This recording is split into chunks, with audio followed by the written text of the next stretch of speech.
you speak English? Yeah, I can read it. Can you? La droit d'achat. Oh, Yeah. presque par cœur. Canadian Bill of Rights. Know your right, guys. We are not on the private property. This is a public property. Section 1. We have the right to be a right for a free, peaceful manifestation. Know your rights, okay? Know your rights. This is a public place, especially this one. So we have the right to be here, and we are here. They just arrested those Sorry, people. it was a bump. It was a bee. It was a bee, and he said, oh. Freedom fighter, I'm fucking afraid of a small bee. I'm freedom, I'm pussy. Listen, I love you anyhow.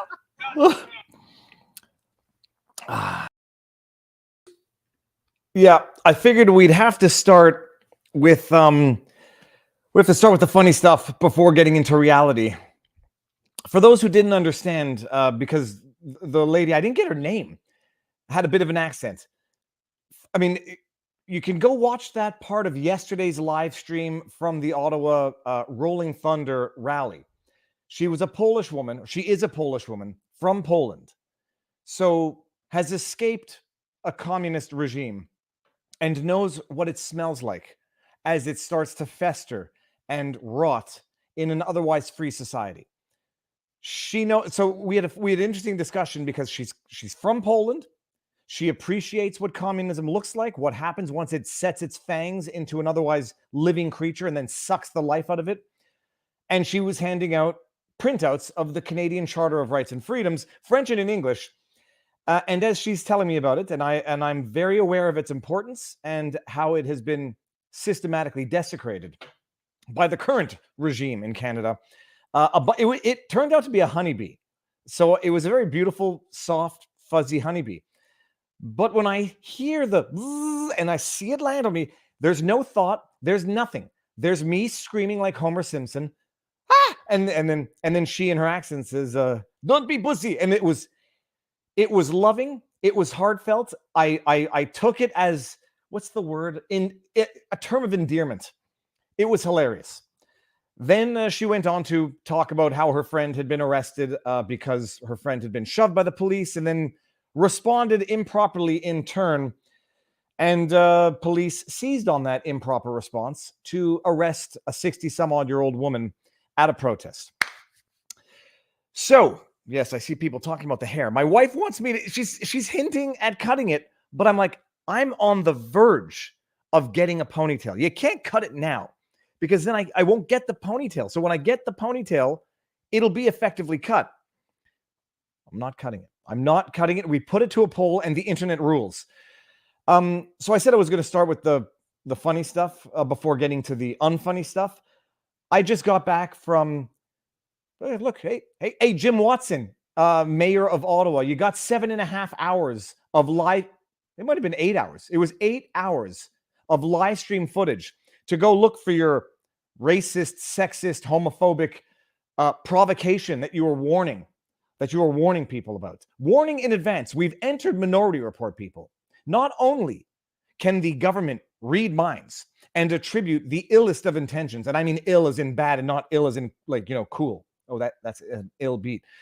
They attribute the illest of intentions to everyone who disagrees with them, but they've gone beyond doing that. They've gone to predicting the illest of intentions. Like, they've gone to, no, that's not what I want. I want to share it. They've gone to Minority Report prediction of the illest phobes and isms you can imagine before it even happens, based on a fabricated, dishonest lie of it having happened in the past. And for anybody who might have any doubts, I mean, this is a clip. So if you want to say, it's a clip out of context, go to Rebel News, find the original tweet. It's 2.5 minutes that I don't want to bore you with, because all that really matters is this gem of stupidity, and a gem of stupidity predicting future crimes based on fabricated past crimes. Listen to Jim. Listen to this guy. It would be funny if it were a Saturday Night Live skit. This actually would be funnier as a Saturday Night Live skit than Saturday Night Live itself. But this is not a skit. This is not fake. This is reality. This is the pedigree of the elected officials currently running things. Listen to this crap. So we're asking those individuals who have the right to freely come into our city to be respectful of both our residents and our businesses and our infrastructure, and not to provoke some of the kind of racist, sexist, homophobic nonsense that we saw with the truckers' convoy a few months ago. He couldn't even get the verbal diarrhea out of his mouth. He couldn't even get it out almost with a straight face. This is the mayor of Ottawa, Jim Watson. Respect our infrastructure. Respect our infrastructure as though this buffoon who purports to be an elected official, who purports to represent people, as though he's suggesting that in the 3 weeks of the Ottawa protest, the protesters did not respect the infrastructure. Jim Watson, I've got 40 hours of live stream from that protest as a documentarian, because I heard the same crap that you were spewing now. I heard it back then. Racism, transphobia, homophobia, anti-Semitism. I didn't realize I was in danger for 3 weeks, Jim. You should have told me earlier. I wouldn't have gone down. I felt so threatened myself. I've got 40 hours of live documentarianism, whatever, of the protest in Ottawa, Jim. Not only were the people respecting the infrastructure, they were actually treating it better than your own Ottawa police and Ottawa city workers. They were shoveling the cenotaph.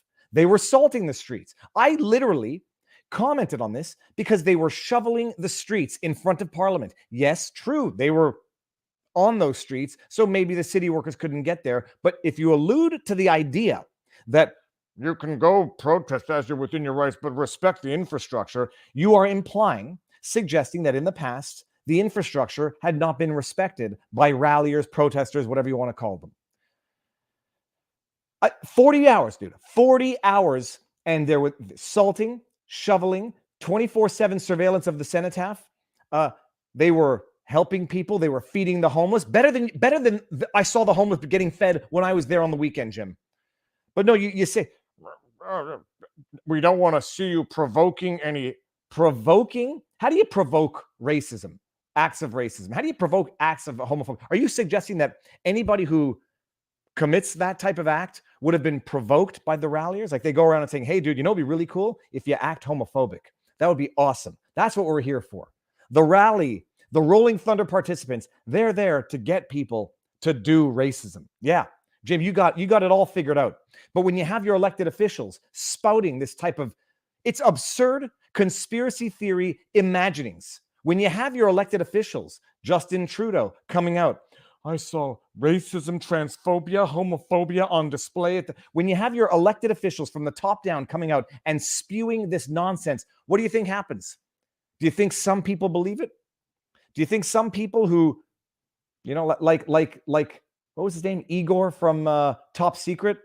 No, it was Hans. He believes everything he reads in the New York Post. You think some people out there who only read the CBC and who only follow your idiotic Twitter gibberish, Jim Watson, you think some of them might believe it?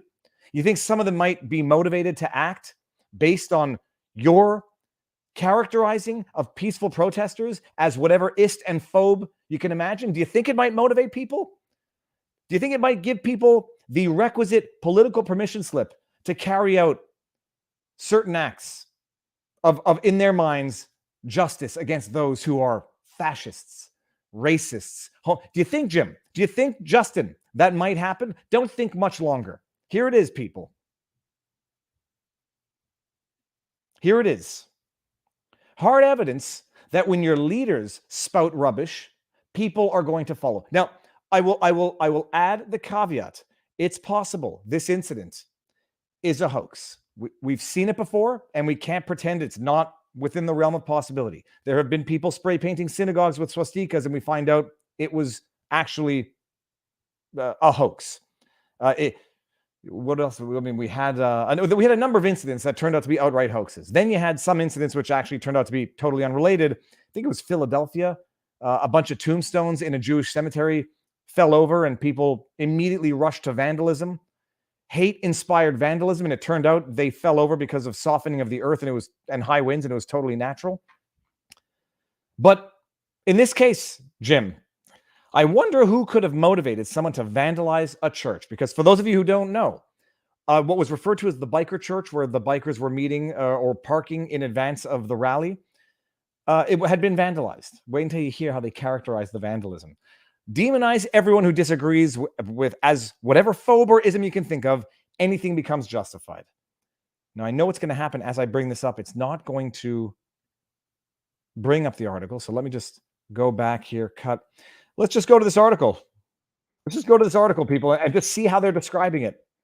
Police investigating hate-motivated mischief. Hate-motivated mischief. I hate playing the game. Imagine if this had been a synagogue. Imagine if this had been a mosque. Imagine if this had been a homeless shelter, or imagine if this had been an LGBTQ community event or something. I hate to play that game. They're calling the vandalism, for those who can't see it, it said, that's interesting, I can't see it from the, hold on. It said no home for fascists, I believe. No home for fascists or fascism. Can't tell. They're calling it hate-motivated mischief. If this were any other entity, any other religious institution other than a church, this would have been front page news hate crime. We don't tolerate hate and division in this country, right, Justin and Jim? Unless it comes from your mouths. Police investigating hate-motivated mischief. Oh, and by the way, if it's mischief, they better get locked away for 2+ months. They better find the people who did this and put them in jail for months. No bail. And by the way, I'm not actually saying that seriously. Even if they find the person who did this, they should not be locked up in jail the way Pat King is still locked up in jail. The way Tamara Litch was locked up in jail on mischief charges. They should have their day in court, and they should be released pending their trial once they're found. Ottawa police say they are investigating an incident of hate-motivated mischief. Don't call it a hate crime, because that's what you would do if it were another entity that had been attacked. It's just mischief, people. It's hate-motivated mischief. Never mind. At the Vanier Church, discovered 3 hours before a service was held as part of the Rolling Thunder bike rally. Police received a call about the incident at the Capital Bikers Church on Carillon Street just before 7 a.m. CTV News. Come on, get out of here. Where am I? Okay, I don't think we care to. CTV News, Ottawa's Colton Prale reported thumbtacks were strewn across the ground in the church's alley. It's not going to do much to a wheel, people. And someone spray painted "No Haven for Fascism" on its walls. Where could they possibly have been motivated to think that a Rolling Thunder rally to actually pay tribute to the Cenotaph War Memorial by veterans for fallen veterans? Where could they have been misled, indoctrinated, radicalized to believe that that had anything to do with fascism? Where? I don't know. Jim. I don't know, Justin. It's weird. Like, you know, when you're forewarning about imminent acts of racism, homophobia, and what was the other one? Sexism. I mean, geez, who can be blamed? Whatever. That's it. I'll clip the article. You can go read it. You can just follow me on Twitter. And it's extremely insulting, Kimberly McGrath told the Canadian Press. I had to let it brush off my shoulders, but for a lot, it is traumatizing and it's hurtful.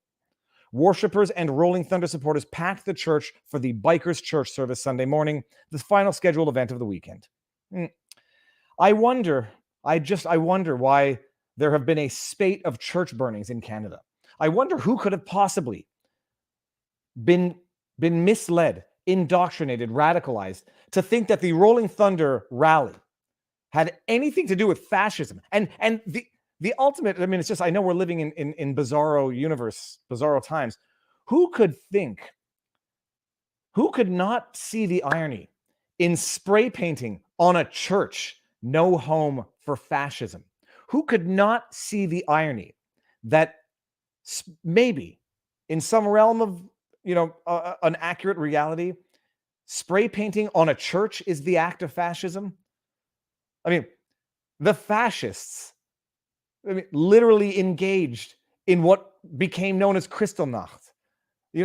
Breaking windows of synagogues. That's how you fight fascism, people. You become the fascist by spray painting on a church, "No Home for Fascists." But You got Justin Trudeau's blessing. You got what's his name now? I forgot. Jim Watson's blessing.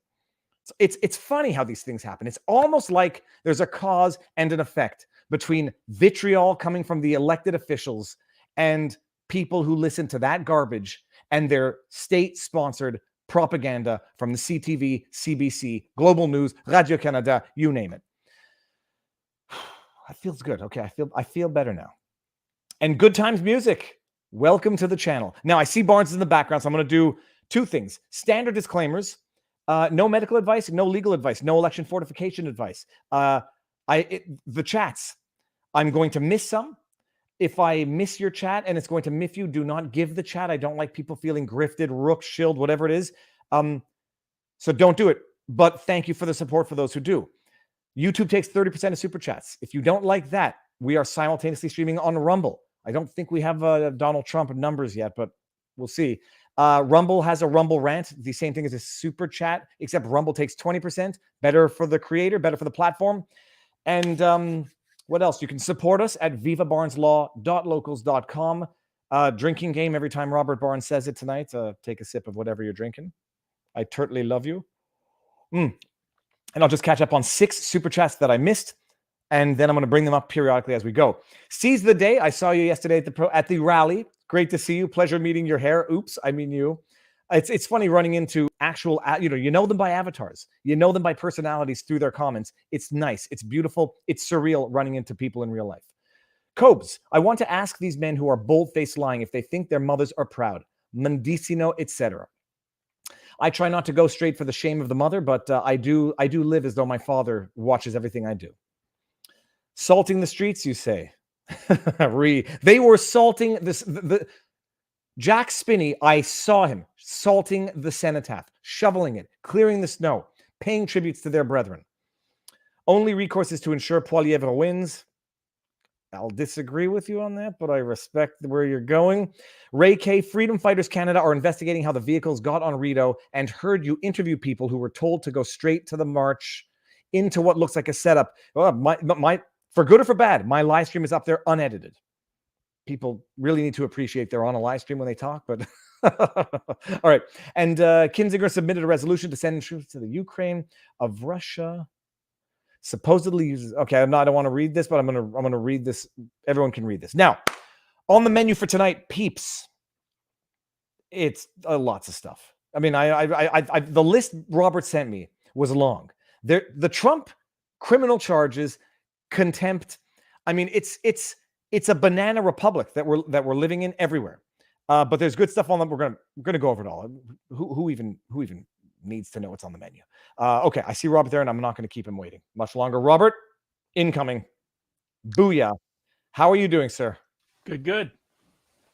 Chat, let me know if the audio's off whatsoever. Robert, before we get going, what are you twirling around in your fingers, and what do you have behind you for reading? That's this week's book that we're going to be discussing on Friday at the vivabarneslaw.locals.com board. Thomas Paine's Common Sense. And this is Partagas Lusitania, which is a good cigar. And I think we have a total of 33 potential topics, which if we covered them in 3 minutes and 33 seconds each, might be within the 120-minute expected time frame.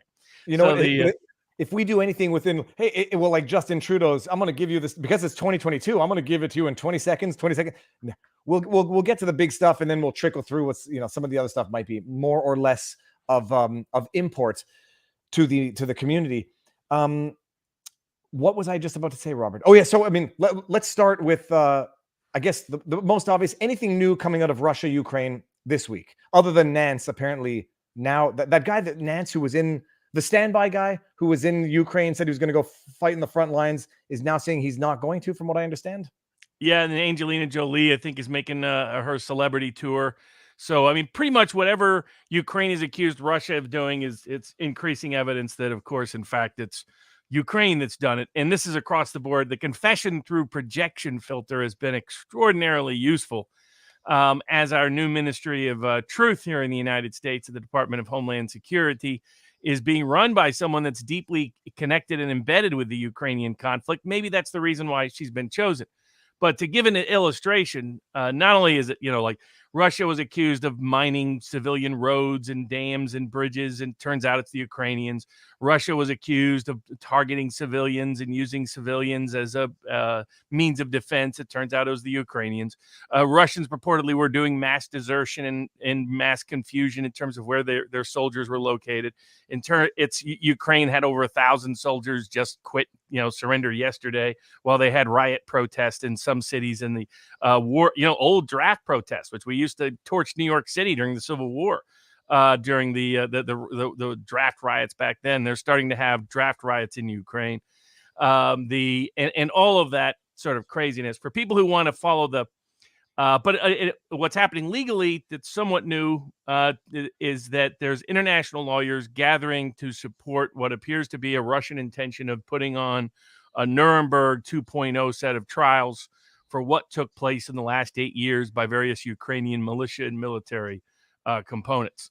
Militarily, the same, even though the New York Times keeps predicting that has military experts in the blue checkmark crowd and the DC Foundation crowd and the some of those folks keep predicting that the Russia's just about to lose the battle. The more independent military analysts, and for those out there, I'll give you 3 YouTube channels as an example from pretty apolitical sources. One, Military and Foreign Affairs channel. He generally trusts Western sources more than I do. But if you want to see but he's apolitical in his analysis. And to give an example, he recently broke down why Zelensky's claims that he was subject to this Russian special forces attack and his family and everybody was armed up and ready to defend themselves like something out of a movie was complete gibberish. Just explained why that using open source material that couldn't be true, but also give you breakdowns about terrain and weaponry because he knows a lot about that. If you want someone that uses both sources and will cite the sources right there during the video, that's Defense for the military perspective, daily updates. Defense Politics Asia, as he pronounces it. I believe he's from Indonesia. Does really good military analysis on a daily basis with citations and sources. And if you want a more pro-Ukraine perspective on the daily breakdown of the battle, the War in Ukraine YouTube channel provides that. He has the various battalions and divisions listed on each side, where they're located. So you get a lot of, and even though it's pro-Ukraine, it's not like the British Ministry of Defense that just makes up stuff on a daily basis. As the BBC admitted this week, what we talked about from the very beginning, the ghost of Kiev was in fact fake. Well, I just read in the time, I think it was called the Times of India, that they identified the ghost of Kiev. Some individual. In the spirit of it, which of course he wasn't. They just grabbed some random guy and pretended he was related to the story of the ghost of Kiev, or motivated, inspired it. I mean, it's just one bogus story after another, after another, after another. Everybody connected to this. I'm sure people are discovering that our so-called military experts, these TV generals that are usually defense contractors, thinly disguised, but not fully disclosed on the media, are as reliable as public health experts were during the pandemic. They're discovering how much even some of their favorite conservative voices are in fact utterly unreliable on issues of war. Sebastian Gorka is, decided he's not going to follow me anymore. He only wants to hear the Zelensky is Jesus propaganda. Mark, fake constitutional lawyer Levin, is busy lecturing everybody about why they should be on the side of George Soros and Hillary Clinton and Mitt Romney and George W. Bush and the Biden administration in this war. What will ultimately come out probably a year from now, when Russia likely has won the battle in the East, Donbass, may go as far as taking Odessa. And in the interim, there's the risk of nuclear war still continuing to escalate as Ukraine does terror attacks inside of Russia. Ukraine does various terror attacks inside this little region called Transnistria, which is a disputed region of Moldova. Tries to expand the scope and scale of the war. There's talk of Romanian troops coming in from the south, which is a NATO unit. There's talk of Polish troops coming in from the west, where there's often been Polish claims on Western Ukraine that go back centuries. So that you still have risks of that. But the most likely probable outcome is Russia takes back the Donbass, adds certain sections of Crimea, and sooner or later, presumably, the Ukrainians fold. Zelensky retires to Miami and Hollywood, makes his movies. The grift goes well. And a lot of people will see what Nuremberg 2.0 looks like, which is a lot of militia members and military members who committed some of the horrific crimes. I mean, you're talking about people who film themselves assaulting underage girls. I mean, it's gonna be as bad as the Nuremberg trials in certain aspects of individual war crimes. Now, someone had asked for the 3 sources again, Robert. Just give him Sure. one after the other now. So, Military and Foreign Affairs channel. These are all YouTube channels. Defense Politics Asia, and War in Ukraine. Those are the titles of the 3 Ukrainian channels. If you want a more Russian sympathetic perspective, then you can follow the Saker. You can follow Moon of Alabama.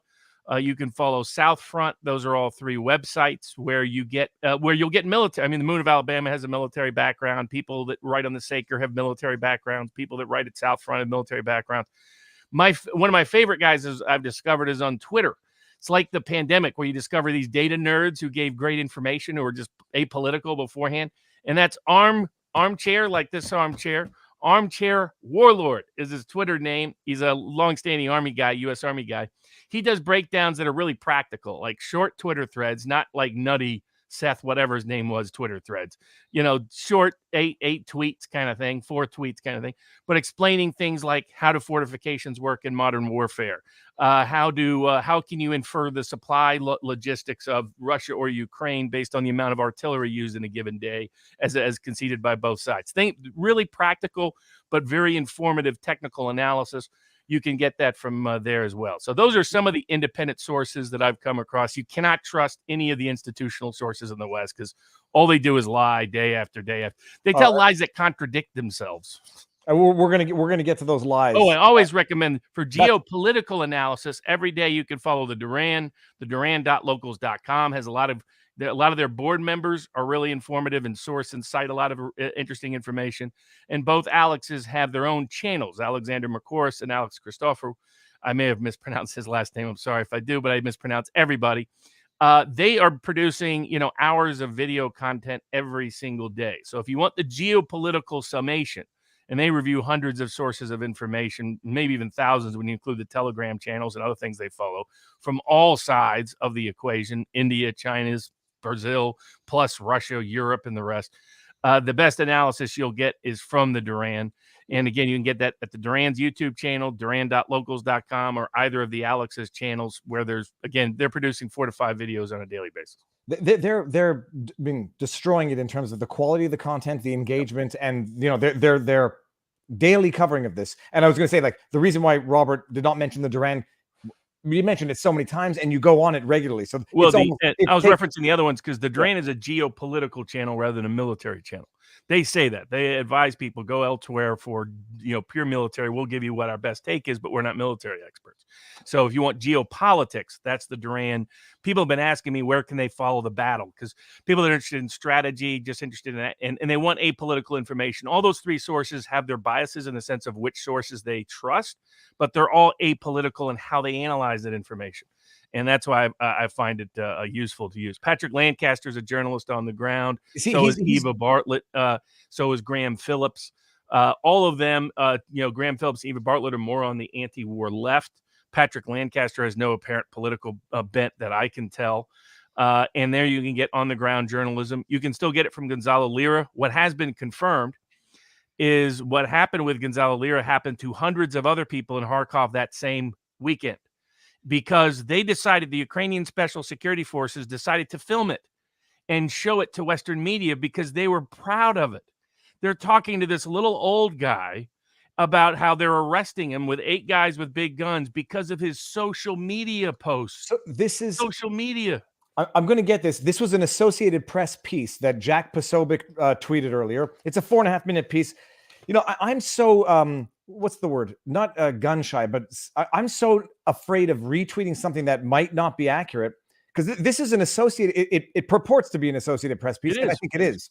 And it's 4.5 minutes of showing that the Ukrainian forces are going around arresting people who are posting pro-Russia or anti-Ukraine social media posts. And some of them are old people. They're like really old. These are not saboteurs. And you see some of these fake right-wingers like that idiot Shipwrecked crew. Again, never hire a lawyer who goes by the name Shipwrecked. Probably not a good idea. He was out there. Well, it's martial law. You can violate all civil liberties during martial law. Do you want a guy like that defending you in a January 6th case when he's celebrating the violation of core civil liberties and civil rights in Ukraine? You think he's really going to fight for you? This is the guy that covered for a lot of corruption over the past half decade. Kept saying that I had some false incentive by questioning the great Amy Coney Barrett and how great she was going to be. That's some of the people on the right. As to why does Biden, this will be a good bridge into the Ministry of Truth. Why is Biden putting a ministry of, against disinformation out there right now and using a person deeply embedded and connected to all the Ukrainian politics to do it? Because they're doing what they're doing in Ukraine to create as an example to do here. I mean, think about it. What's the mindset of Ukrainian secret services? Imagine if the KGB during Beria had the local Russian media follow them around when they did their various purges, Stalin purges. That's what the Ukrainian secret forces did. They were proud of this. They were proud. And you see some of these people they're interviewing, they're old people. You have a guy's old wife begging for him not to be taken away, and they're proud of it. That's everybody, Sebastian the Swamp Gorka, Mark Fake, constitutional lawyer Levine. These people should be ashamed of what they have supported and subscribed to. Here, Robert, I'm going to bring this up. This is part of it. This is. He posted a tweet that said, the Ukrainian flag is a rag. I think he said. Yeah. And they're showing it to him. I mean, look at this. Look at these guys. I mean, this is secret. Look at that guy. That's a little old guy in a T-shirt. All will be in accordance with Ukrainian law. They're showing the social media posts. Of course, because Ukrainian law allows them to lock people up for 15 plus years for voicing dissent. He said the rag is a symbol of death, referring to the Ukrainian flag. That's because in Kharkov, that's what happened. After the coup happened in 2014, the U.S. sponsored Maidan coup. Kharkov wanted to separate because the president that they had elected had just been kicked out illegally. And they wanted to create their own separate republic and not be part of this coup government. So what did Ukraine do? Kolomoisky, I can't even do his name. That's a whole nother hush-hush story, that guy, one of the oligarchs. But that helped put Zelensky in power now is hiding out on the lam because he tried to go AWOL from the deep state. But again, that's a hush-hush story for vivabarneslaw.locals.com. But is Kharkov tried to rebel, and what did they do? They sent in people to disappear people, whack people, massive civil rights violations, shelled the residences and neighborhoods. That's why, for example, right now they're taking video footage from kids who are hiding out in basements in 2015 in Donbass, and they're pretending that's happening in Kharkov from Russian bombing, which is actually not happening in Kharkov at all. And so you get a sense of it, But and you have the fact that as I broke down on a bourbon with Barnes at vivabarneslaw.logos.com. Oh, Robert, you're doing it on purpose now. Yeah, exactly. Yeah, force everybody to drink. Is that General Milley and our military deliberately lied when they said that Russia could win this in 72 hours. You have a country that's 1,000 kilometers from east to west, 500 kilometers from north to south. You have a border. The borders of the current conflict in just the eastern southern sections are as far as Chicago to Memphis, as far as Chicago to New York, as far as New York to North Carolina. That's the scope and scale. Russia has already occupied a region of Ukraine that's bigger than the entire United Kingdom. So that gives a sense of the scale of the conflict. This was going to be an extended, prolonged conflict, especially with Russia committing to not targeting civilian infrastructure, to trying to encourage, basically, unfortunately, they incentivize Ukraine to use civilians as shields, as has happened in Azovstal and other places, at the steel factory and elsewhere in Mariupol and throughout Ukraine. But there is confirmation on the Gonzalo Lira story that some people had questioned. Yep. The fact that actually he was, what this AP story confirms, he was one of the 400. They don't mention him in specifically, but he was part of this. Clearly, this they went around and grabbed about 400, 500 people, according to the story, hundreds of people, filmed them, and solely because of they were posting things they didn't like. That's it. That was it. None of these people, no evidence that they were actually providing material aid to Russia. None of that. Even though, again, in Kharkiv, heavy Russian population there that is aligned more in that direct and sought independence after the coup of 2014. That's why they're targeting him to shut him up. One of the questions I had from a while back, and you know, we throw the number out, or the number comes up like 14,000 civilians that were killed through shelling in Donbass as of, you know, since 2014 to present. The one question is that 14,000, that includes civilians caught in the crossfire between the Russian, call them Russian yes, loyalists. yeah. So Most of them were civilians. well, no, that's I presume the 14,000 civilians is an accurate figure, give or take. But it's them dying as a result of shelling from both Ukraine against Russian loyalists and Russian loyalists fighting Ukraine. So the 14,000, just so that people can say you want to be totally objective and totally neutral in this, the 14,000 includes civilians that were killed in both sides of the fighting. The question is going to be, who do you attribute more to? The vast mass of almost everybody that's been on the ground there, almost all those civilian deaths came from Ukrainian shelling of Russian positions. Ukraine continues to deliberately bomb, including using cluster bombs in civilian locations. You know, send out fake notices to have people gather at a particular square and then bomb it. I mean, this is the mindset. I mean, the people are going to be embarrassed as there's more and more surrenders, more and more arrests, more and more captures.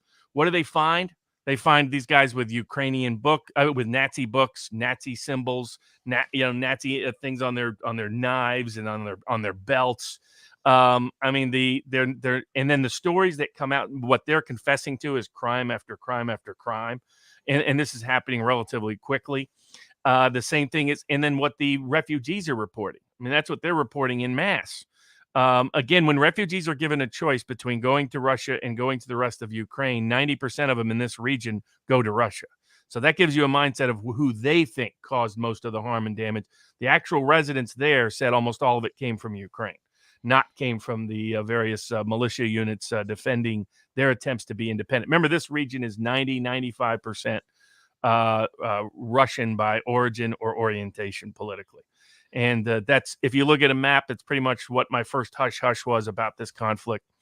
The part where Russia is where there are a lot of Russians. I still think that will probably be the end game. But people are going to continue to get bombarded, unfortunately, with a lot of fake news. And remember, people said that I was making this up when I talked about it. They said, "Oh, this wasn't happening. That's Russia. Russia's where they're censoring the press. Russia's where journalists and dissidents are disappearing and being imprisoned and being killed." No. It's Ukraine, Ukraine, Ukraine. I want to play this. There was another part that I wanted to, because you know, this piece, presume it's accurate AP content.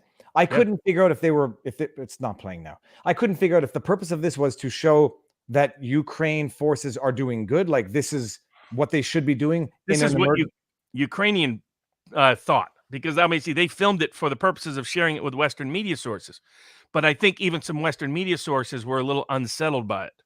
But it's clear what Ukraine did this to, you know, who's a traitor? A traitor is anybody who says something they don't like on social media. So I mean, that's and you have some people on the so-called right, like Shipwreck Crew, justifying this. That's how dangerous this is. This is why Biden thinks he can do his ministry of misinformation and get away with it, because you have idiots and traitors like Shipwreck Crew, traitors to the Constitution, traitors to our liberties, traitors to our history, who want to promote this nonsense. And the piece here, in an attempt to justify it, they say what they're doing puts Ukrainian civilians at risk. Just watch this here. Как говорится, в Якутии был, там и служил он это. И вот он. So now this is a neighbor fighting with another neighbor. Думая, Россия и все. In a building that seems to have been shelled by Russians or struck by Russians, or that's what it's implying. He will be cured. This visual, you know, not knowing anything more than to the context of what hit that building and how it happened. It's still a shocking visual of the ravages. Well, it's like what Jack Posobiec says. DHS is watching and taking notes. They're using this as an example, so that and they know they have corrupt, traitorous, treasonous allies like Shipwrecked Crew amongst the conservative legal crowd. People like Mark Levin, fake constitutional lawyer. I don't know him to have ever taken a constitutional case in his life. He's just another con man conservative, like Sebastian the Swamp Gorka, who are these warmongers who are promoting lies. And they will all be, when I was out there, when we were out there by ourselves for the most part early on in this pandemic, saying this was bad public policy, this was not consistent with good logic or core liberties or our constitutional freedoms, whether the Charter of Freedoms of Canada or the Bill of Rights in America. we were mostly alone. I mean, the Fox News wasn't out there. Mark Levin wasn't out there. Ben Shapiro was coming out with excuses for it. All these so-called conservative press were nowhere to be found when we needed them. And unfortunately, they're going to be proven as embarrassingly wrong as what they did during the early stages of the pandemic. I guess now, see, we need to touch on that book, chapter 1 from The Gray Lady Winks, but I think we need to get to the Ministry of the ministry. Well, So they're not going to call it the the- Ministry of Truth. They've solved the problem. You just call it Ministry of Disinformation, No, but and then it's not the Orwellian Ministry of Truth. Don't worry. It's so beyond the pale. They call it the Disinformation Governance Board. Governance Board is a ministry. Disinformation is another word for truth. So you have your Ministry of Truth it's not even by another like far-fetched name. It's literally just synonyms for the existing words. They're going to, what the heck is this Disinformation Governance Board going to do? How do they set it up? What powers does it have? And is this not an overt example of policy trying to dictate how social media platforms, what's the word? When they curate their content? I mean, is this not interference from the government with social media? Yeah, I mean, it's multiple levels. So it looks like they were originally going to make it part of the National Security Council and pretend it was only going to be foreign disinformation. And this is consistent with the original Smith-Mundt Modernization Act and all of that, which we discussed a couple of weeks ago. And that was changed by Obama to liberalize the means by which the U.S. could disseminate disinformation domestically as well as internationally. That government-sponsored, government-subsidized, government-paid-for, government-promoted propaganda could now be domesticated legally within the existing funding structure, when before it was supposed to be only international. We limited our lies just to foreign audiences officially. This is, Pearl Harbor, Gulf of Tonkin, incubator babies. You can figure out how well that worked. But but then they decided, but the theory there is you're monitoring foreign information. That's the Foreign Intelligence, Surveillance Act.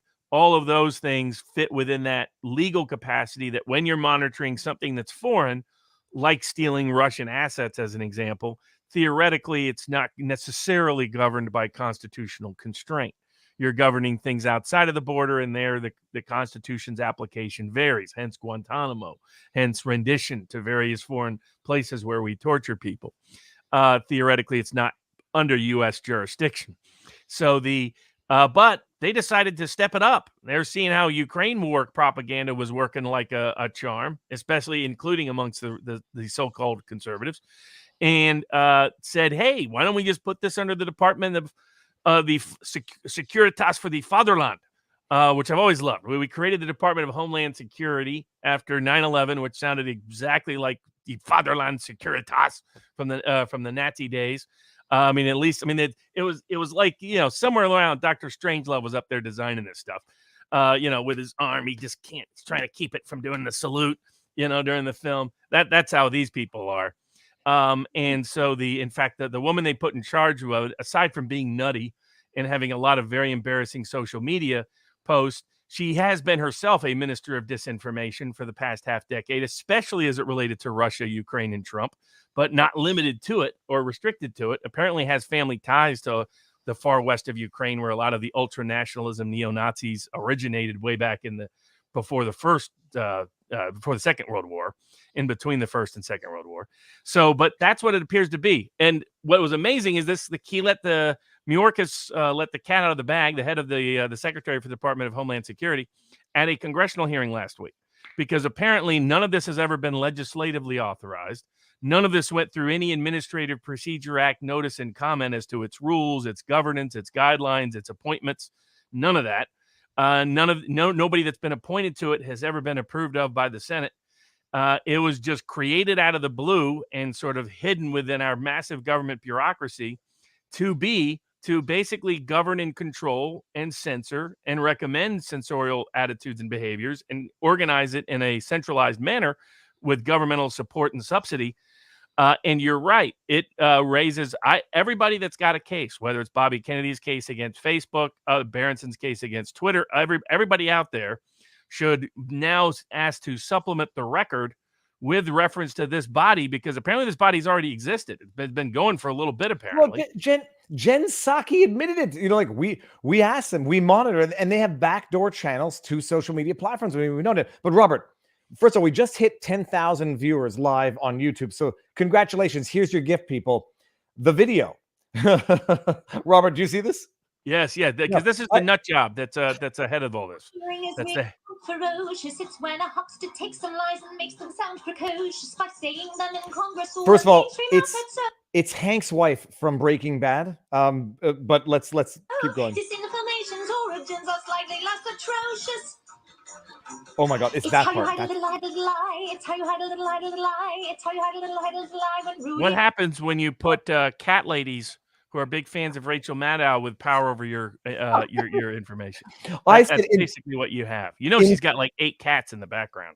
I did not notice that. Probably screaming and wanting to attack her for singing that badly. Well, I was gonna say, in fairness, she has it. You know, it's decent voice. It's high school. You know, pitch perfect stuff.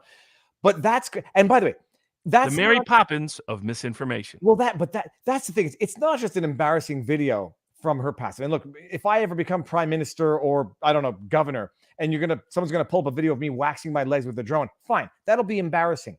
But it's on the substance of this video. She's talking about misinformation, and I mean, it's almost describing exactly what they're doing. But there are so many videos, and her active role in promoting misinformation. It's very fitting that she should end up where she is. But Robert, this segues into, oh gosh, Gulf of Tonkin. You give a bunch of examples of classic misinformation in the past. Can you describe a few of them? Gulf of Tonkin, for example. Let's just deal with that one. What's the deal with Gulf of Tonkin for anybody who wants to use this as an example in discussion with someone else tomorrow? Well, that's going to be a hush-hush this week at vivabarneslaw.locals.com. Is the Gulf of, I think it'll be our 5th false flag, because I've covered Remember the Maine, the hell with Spain, covered the sinking of the Lusitania, covered Pearl Harbor, covered, and which one? Oh, I think I covered when the Japanese excuse for invading China the first time. But so this will be the 5th in that series of false flags. And then later on, you know, we have that the Gulf of Tonkin relates to the Vietnam War. Then we will have the incubator babies, which is Iraq story number 1. Then we'll have everything related to bin Laden, which is Afghanistan. Then we have everything related to weapons of mass destruction for Iraq War number 2. Then we have maybe Gaddafi's got weapons for Libya. Then we've got, you know, fake false flags of chemical weapons attacks for twice to justify attacks on Syria. We have bombing the wrong place in Sudan and Somalia. We have some of the exaggerated and one-sided allegations related to the bombings of Serbia. So the false flags are numerous and endless. And then we got it for every other country. We got, the Reichstag for Nazi Germany that justified their seizure of emergency powers. We got the Soviet-Finnish War, where they, they bombed themselves just like the Japanese did to justify going into Finland. I got some Finnish ancestry in my DNA. There's a long history and litany of these. The ministry, again, Orwell's predicted this. 1984 was not supposed to be a predictive script or prescriptive script for governments to utilize. But as Zelensky's speech, remember Zelensky's speech to Congress looked almost exact. Somebody took the 1984, the cinematic version of it, and said, hey, let's replicate that for Zelensky's speech to Congress. These people really think this is a guidepost to utilize. I got to bring it up, Robert. You're going to have to do USS Liberty as well. Oh, I already have. I've already covered that at a hush-hush. It's not what people think it is. Okay, well, I'm going to go back and watch it because I know what I thought I've learned about it. And I want to talk about this. Cats cause insanity. It is, I'm wondering if there's some truth to this because there is toxoplasmosis, which you find in the feces of cats, which causes insanity. Possible. So I have another reason to dislike animals. That's good. And Robert, wait a minute. Where can we watch this hush-hush? At vivabarneslaw.locals.com. Now, Robert, I'm gonna. There's nothing now, left. Speaking of hey, you know who one guy that they've accused of spreading fake news, who was right about Trump in 2016, right about the pandemic in 2020, right about election fortification from the get-go. A lot of these other guys, Levin, Shapiro, others, were late to the party on the election issues, and who's been right about this war from day one, but is facing ridiculous litigation, and that man is Alex Jones in Austin, Texas. What came out this week is that he had offered, as part of the settlement structure, the plaintiffs refused to dismiss these entities that they're just interfering with and have no assets. They know the other entities that are not part of bankruptcy can cover any of the debt. They refused to do it. But what was even more stunning is the amount of settlement that was disclosed that they have turned down in the paperwork, according to the Austin Statesman, which is that Alex Jones offered $10 million to these Sandy Hook plaintiffs, more than $500,000 each. And by the way, several of these Sandy Hook plaintiffs have no connection to anyone who died.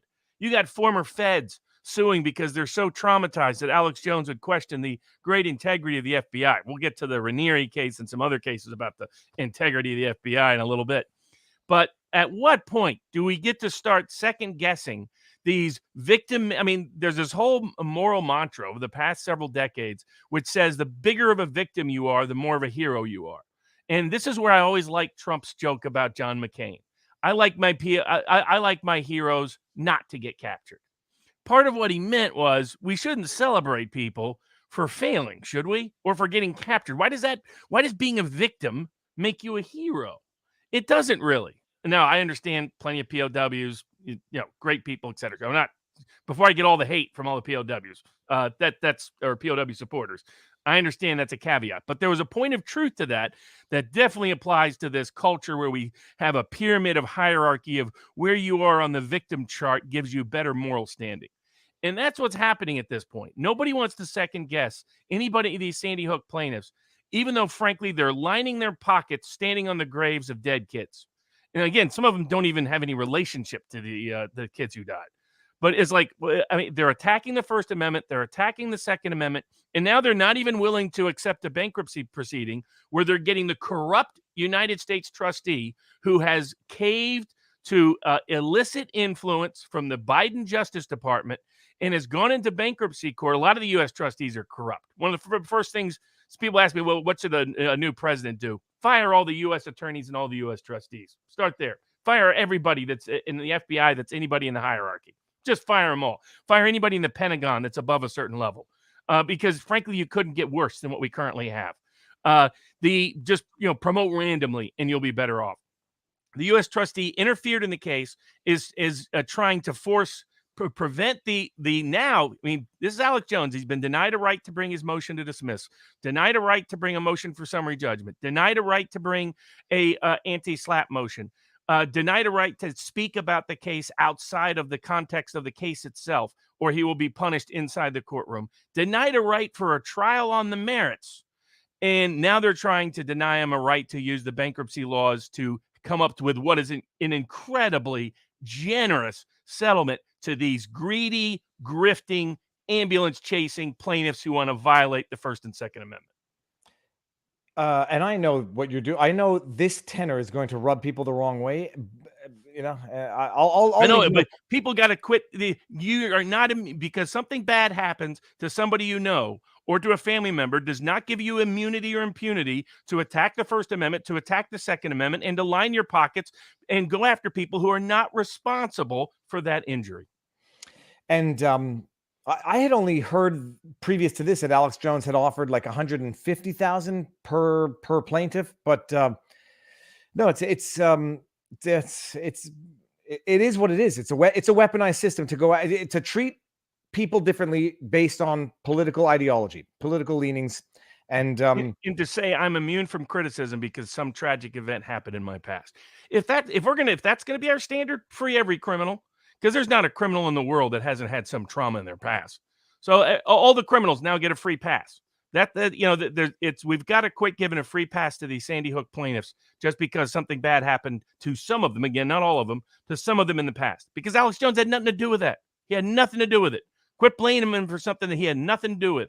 This is nothing more than politically motivated and financially motivated grifting at its core that's undermining our Constitution and disrespecting our legal system and encouraging a lot of people who are watching this to say our legal system is a joke. Alex Jones is being denied basic core constitutional rights and basic liberties and protections just because of his political beliefs. I'm bringing this chat up. I have a bunch of starred chats, which I'm going to get to afterwards or in a pause. But Plaid Padre, Viva, you mentioned Diagolon the other night. It's 100% true. You should reach out. I'm the Padre for the community. Now that I know what a Padre is, like a religious chaplain, government coming down hard on us. Padre, are you the Padre who spoke at the rally yesterday? Because if you are, one heck of a speech. And if you're not, that Padre gave one heck of a speech also. Okay, I'm gonna see how I can reach you. Robert. On more promising social media sides, Alex Berenson's case did survive part of it. Part of it. It's exactly what we predicted. Survived a motion to dismiss, and he will get some discovery against Twitter. So, so Berenson had sued Twitter for First Amendment violations, for I guess breach of contract, because that's where, or breach of some form of contract. Promissory estoppel. Okay, and because everyone remember there were two aspects to the claim. One is that Twitter defamed via the manner in which they removed his content and branded him. And the other was that they violated an agreement, which was not to remove the content. And to comply with their own COVID misinformation policy. And so he filed suit. They filed the typical motion to dismiss on two grounds. One, well, they Section 230. They succeeded on the Section 230, but failed on their. Explain that aspect of the terminology in the states. So, I mean, I still disagree with this application of Section 230, but is what we predicted would happen because it was in the Northern District of California. So even though he had some novel theories, including common carrier duties and other things, I had raised aspects of some of these theories before in the state court in California proceeding, ran into similar hurdles. In my view, that these should have been exceptions, but you just can't get any judge in California to say so, state or federal. And so the court said Section 230 immunized anything they did in terms of censoring him, in terms of suspending him, in terms of speech they made about him on Section 230 grounds. The part of the claim we said he had a chance to succeed on was that he said that there were specific people who are agents with ostensible authority at Twitter, including an executive vice president, made a specific promise to Alex Berenson that they would not suspend him without notice and that they would comply with their own COVID misinformation policy. They didn't. They suspended him without notice, and their suspension was not consistent with their own COVID misinformation policy. And then people lied later about what had happened. That claim, the court said, is outside of Section 230, is outside of Twitter's First Amendment protections, and it said he denied the motion to dismiss and ordered expedited discovery on that question. All of it might be moot soon if Elon Musk is successful in his purchase of Twitter, because one of the first things he may do, other than reinstating the Babylon Bee and Donald Trump and some others, is probably reinstate accounts like Alex Berenson. Well, reinstate and explain what happened and make sure that it doesn't happen again. It's such a victory and a loss in a sense, because it's just such unique circumstances to Berenson's claim in particular. Twitter doesn't talk with the hoi polloi or the lowly peasantry before kicking them off for the most part. Berenson's lucky in that he had direct dialogue, and they said, we won't do this to you, or we'll give you a chance, and we will. I'm like reluctant almost to mention the nature of the tweet that got Berenson kicked off, but it is now currently undisputed fact that a certain intervention does not prevent a certain transmit. It's an undisputed fact now.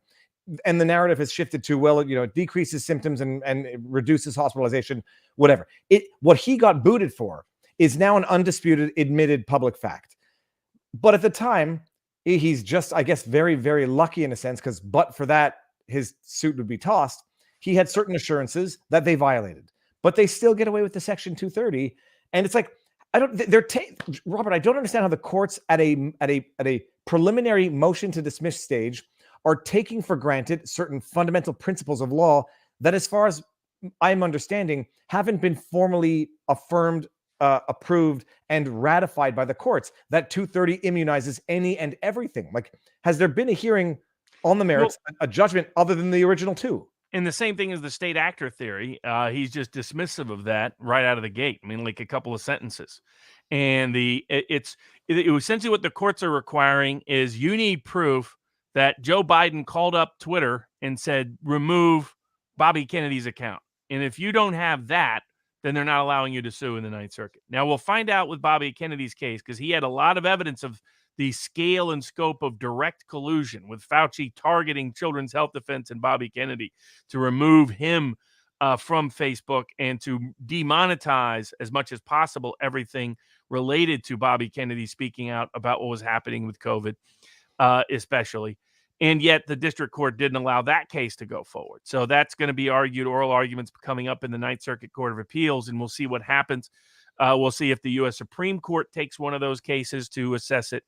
But what's happened is the courts have basically interpreted Section 230 to mean complete immunity for everything except exceptional circumstances. But I understand that's how they've interpreted it. Sorry. Yeah, it's not what the law says, but it's when the ship has has there sailed even on it. been? When has there been a settled law? When has there been a decision from a higher court that says, indeed, this provides blanket immunity that precludes suit to even get to the merits? Like where Well, is that?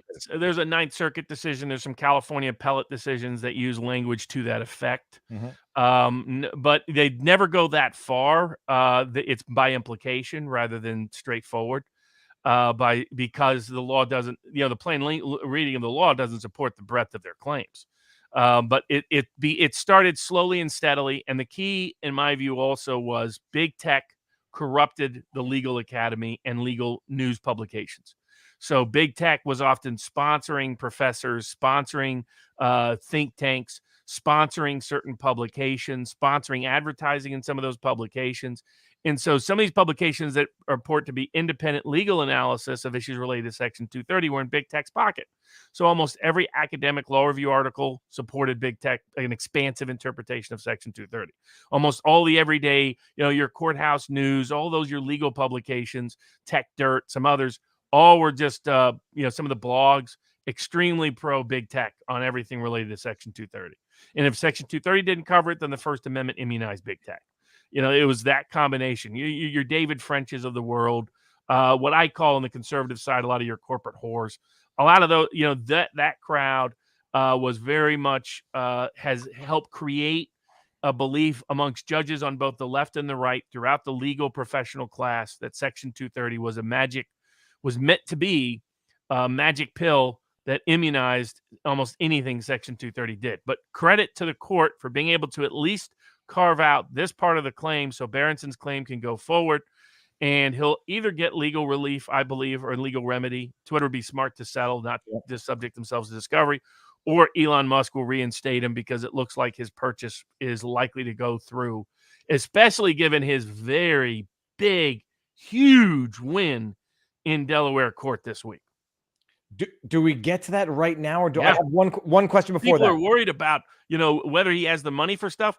That winning that case was worth at least $13 billion to Musk, and probably when you aggregate its value, including its market impact, is that winning that verdict from that judge was probably worth more to Musk than the entire cost of the purchase of Twitter.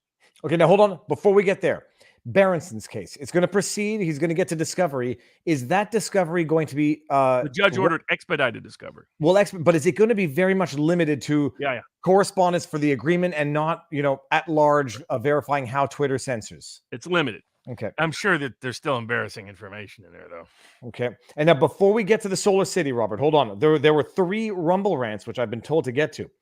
I just spat on my computer. Sorry. Planex77 said, what kind of actual power will the Ministry of Truth have if you're fired by your employer because your name is on a list? Can you file a civil suit? Like I said, I think this is actually a dumb idea by the Biden administration, both politically and legally, because the hard part for all of the collusion cases, including Bobby Kennedy's Facebook case, is you didn't have smoking gun evidence. I think Bobby Kennedy did have smoking gun evidence, but a lot of the others didn't. But the court said that didn't count. This counts as smoking gun evidence. Anything they do, if there's later a big tech reaction or any other private company reaction, this is the Bantam Books case. Bantam Books, basically a state agency discouraged someone from publishing a book. They didn't take the action that led to the book not being published, but they intimidated and created the coercive atmosphere that led to it. And the court said you could then sue Bantam Books for violating the First Amendment, U.S. Supreme Court. So to me, these collusion cases, which courts have been trying to prevent on the grounds that, hey, you don't have smoking gun evidence of government collusion, the Ministry of Misinformation, this Disinformation Governance Board, Unbelievable. is that proof. And I think they've opened themselves up to expanding legal collusion claims against private actors who go along with anything this Ministry of Misinformation provides. Well, from may it happen, Robert.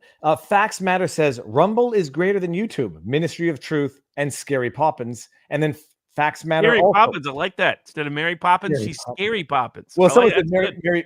Someone said Mary Poopins, which is also pretty good. But now we're getting into like Now we're crossing- getting into the Me Poo Amber Heard story. Yeah, we're going to get there too. And then Facts Matter says, YouTube viewers, please join on Rumble. YouTube thinks they're the Ministry of Truth. Scary Poppins. Okay, Robert, get to the Elon Solar Musk. City. Yeah. So what happened in Solar City? Because I'm not familiar with it. Shocking. I mean, almost all the legal observers that I knew, and almost all the political observers or deep observers of the case I knew, thought for sure Musk would lose. And that if he didn't lose, it would be based on a legal technicality that could get overturned on appeal. Or if the only question was he would lose, but maybe the damages wouldn't be the max. Instead, the Delaware judge, who, by the way, the same Delaware judge is presiding over the other big case against Elon Musk about whether his compensation is unfair. And this suggests that Musk is likely to win that case as well, which is worth even more money. It's worth 20 billion plus. Might even be worth as much as 100 billion.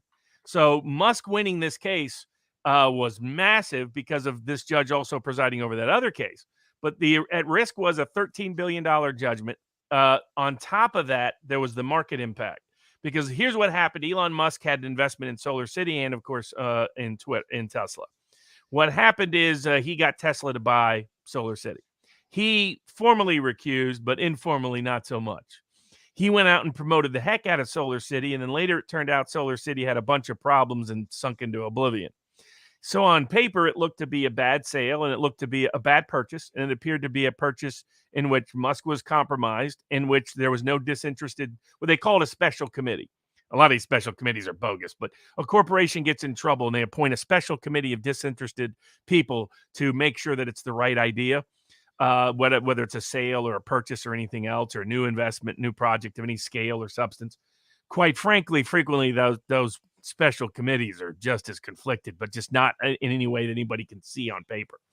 But they didn't do that here. They stuck with a regular board, but they did submit it to the shareholder vote, at least in part.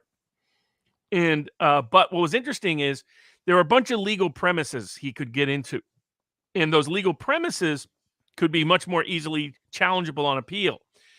He didn't rule that. Instead, he said, let's assume all the legal arguments of Musk's critics are right. Let's assume almost all the core factual claims they make are right. It doesn't matter because this was a wonderful purchase by Tesla.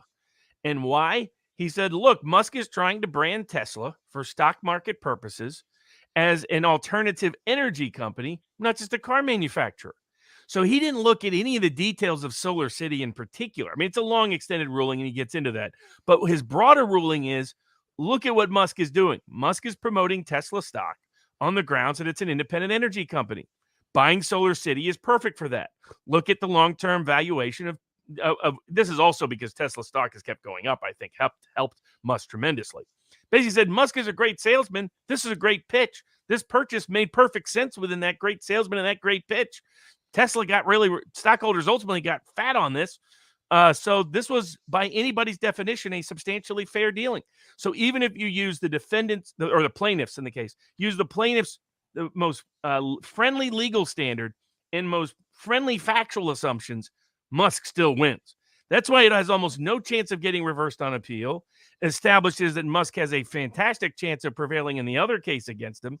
And it means a whole bunch of regulators and politicians and other people that were thinking about coming after Musk are going to think twice. I mean, this could have put things into motion where Musk was he already faces 1,000+ lawsuits, but all of a sudden he's facing a bunch more cases. All of a sudden the SEC's back in. All of a sudden the regulators are back in. Random U.S. attorneys are back in. State attorney generals are back in. Politicians are back in. Instead, they're all going to be, hold on a second. I mean, this completely immunized one of the most criticized things that Musk had ever done and said what Musk did was brilliant and genius. I don't necessarily agree with the judge's ruling fully, but it was a big, big, massive win for Elon Musk. At what stage of the proceeding did this judge render the decision? It's a bench trial. So this was a judicial. This was almost 8 months, almost a year after Wow. trial ended. Bench trial meaning So it's they a bench opted verdict. for- This was the opted- verdict. opted for a 150 judge, no jury. And this is the judge who adjudicates on the law based on the Delaware assessment. corporate law often has bench trials. That's I say fantastic. Look, I have no dog in I the mean, for fight. Musk, it's fantastic. I mean, I'm sure he had a few Amber Heards over after that.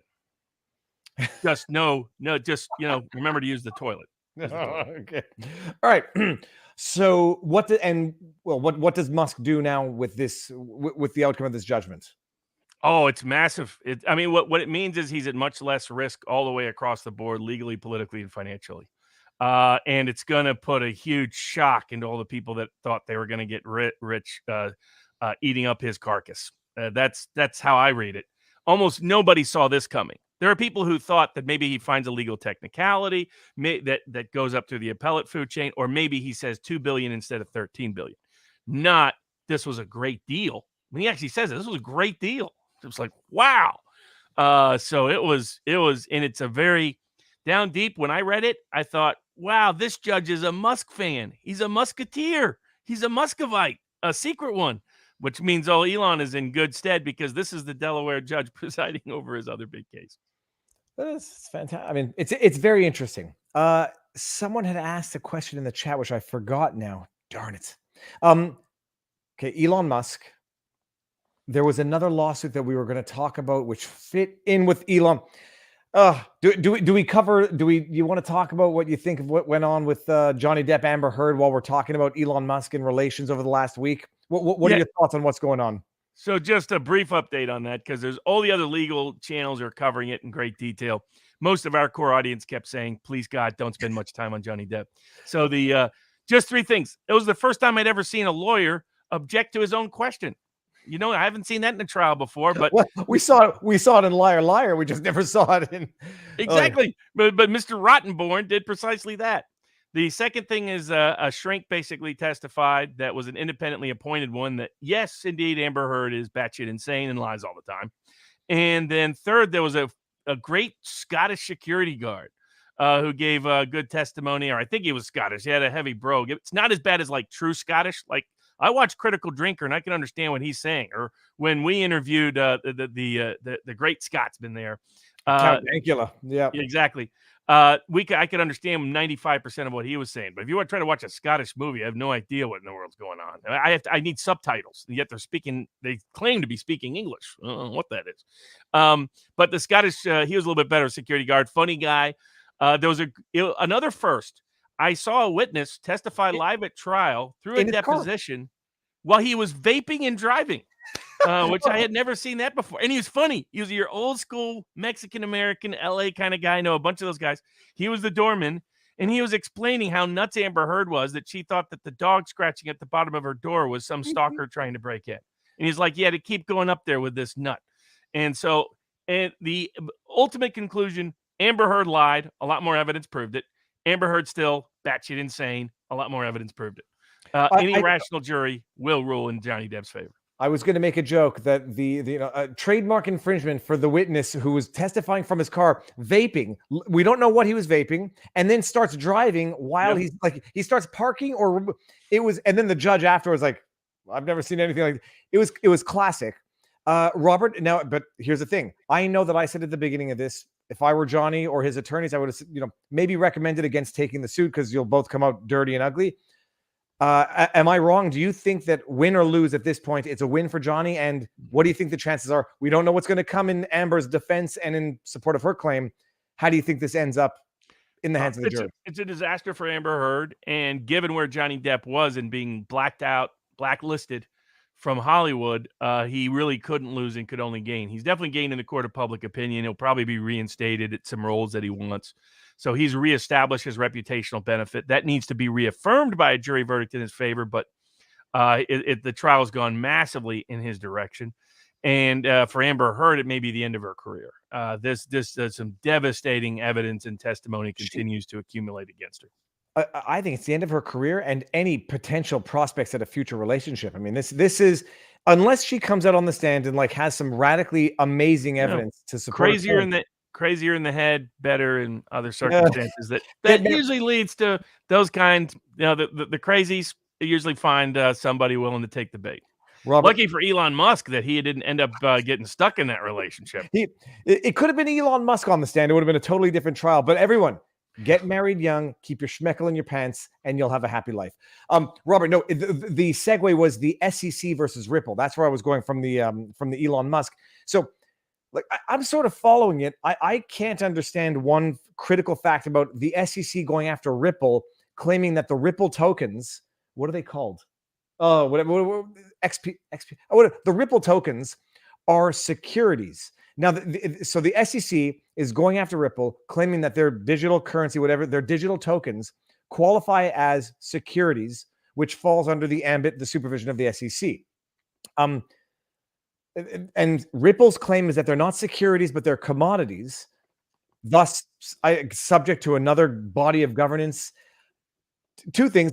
Like Bitcoin, like gold, etc. Well, so now explain what that means. The idea between it being a security versus a commodity, and what it would mean to be placed under the ambit, not just for Ripple, but for all of cryptocurrencies, if the SEC succeeds in claiming that Ripple tokens are securities. My view is that all of the SEC laws should be limited to publicly traded companies based on their stocks, period. And they should not be able to label anything a security that isn't that.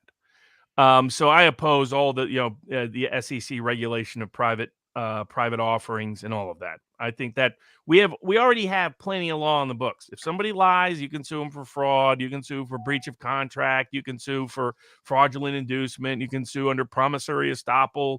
We have claims under both common law, civil law, contractual law, statutory law, equitable law. We don't need any more laws on the books. Number one. And number two, we definitely don't need a bunch more bureaucratic regulators in the managerial professional class to be governing more of human behavior and giving them more power away from the people. And that's all this does. But this is particularly precarious because of the issue that you highlight, which is the SEC trying to claim that cryptocurrencies effectively, I mean, they're trying to say that this is limited to the XRP token. But you look at their legal analysis, and what they're really saying is it applies to everything. Well, it applies to anything in the crypto space. Anytime you sell anything that has value that can be traded, they're claiming is a security fundamentally. And I think that's legally wrong and very dangerous. Okay, I'm not reading this one, but Brett Cormier. Well, that's true. She's batshit crazy. That's I like that.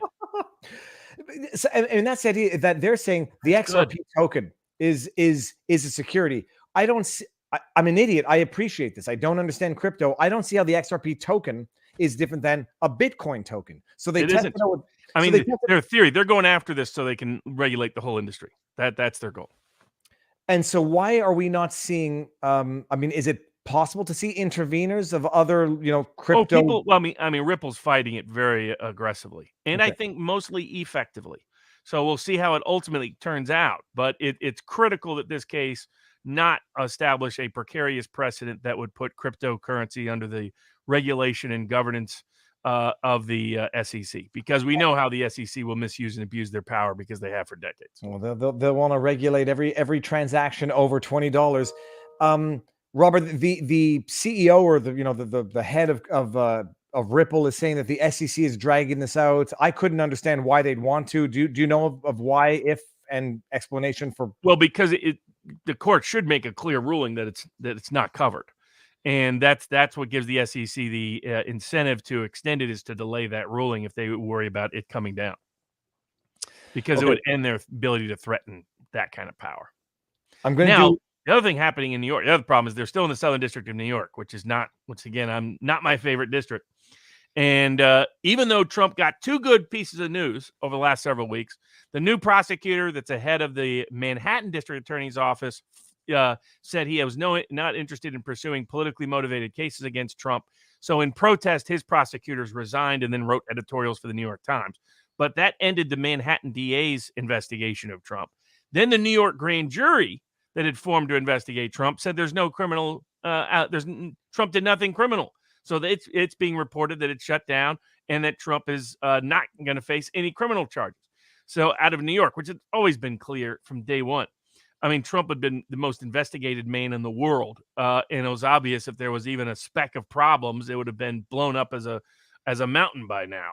But that doesn't stop the New York Attorney General and the liberal Democratic hack judge who is ordering that Trump has to pay $10,000 a day until he turns over his personal phone to the New York Attorney General, who ran on a campaign of elect me and I'll do everything possible to legally harass and I think illegally harass Donald Trump. So this is Leticia James, AG for New York, SDNY, going after Trump on the base. This is a criminal indictment, right? These are criminal charges. No, she's just subpoenaing him, not knowing, frankly, what it's his fishing expedition. Maybe there's something civil. In fact, the judge admitted this.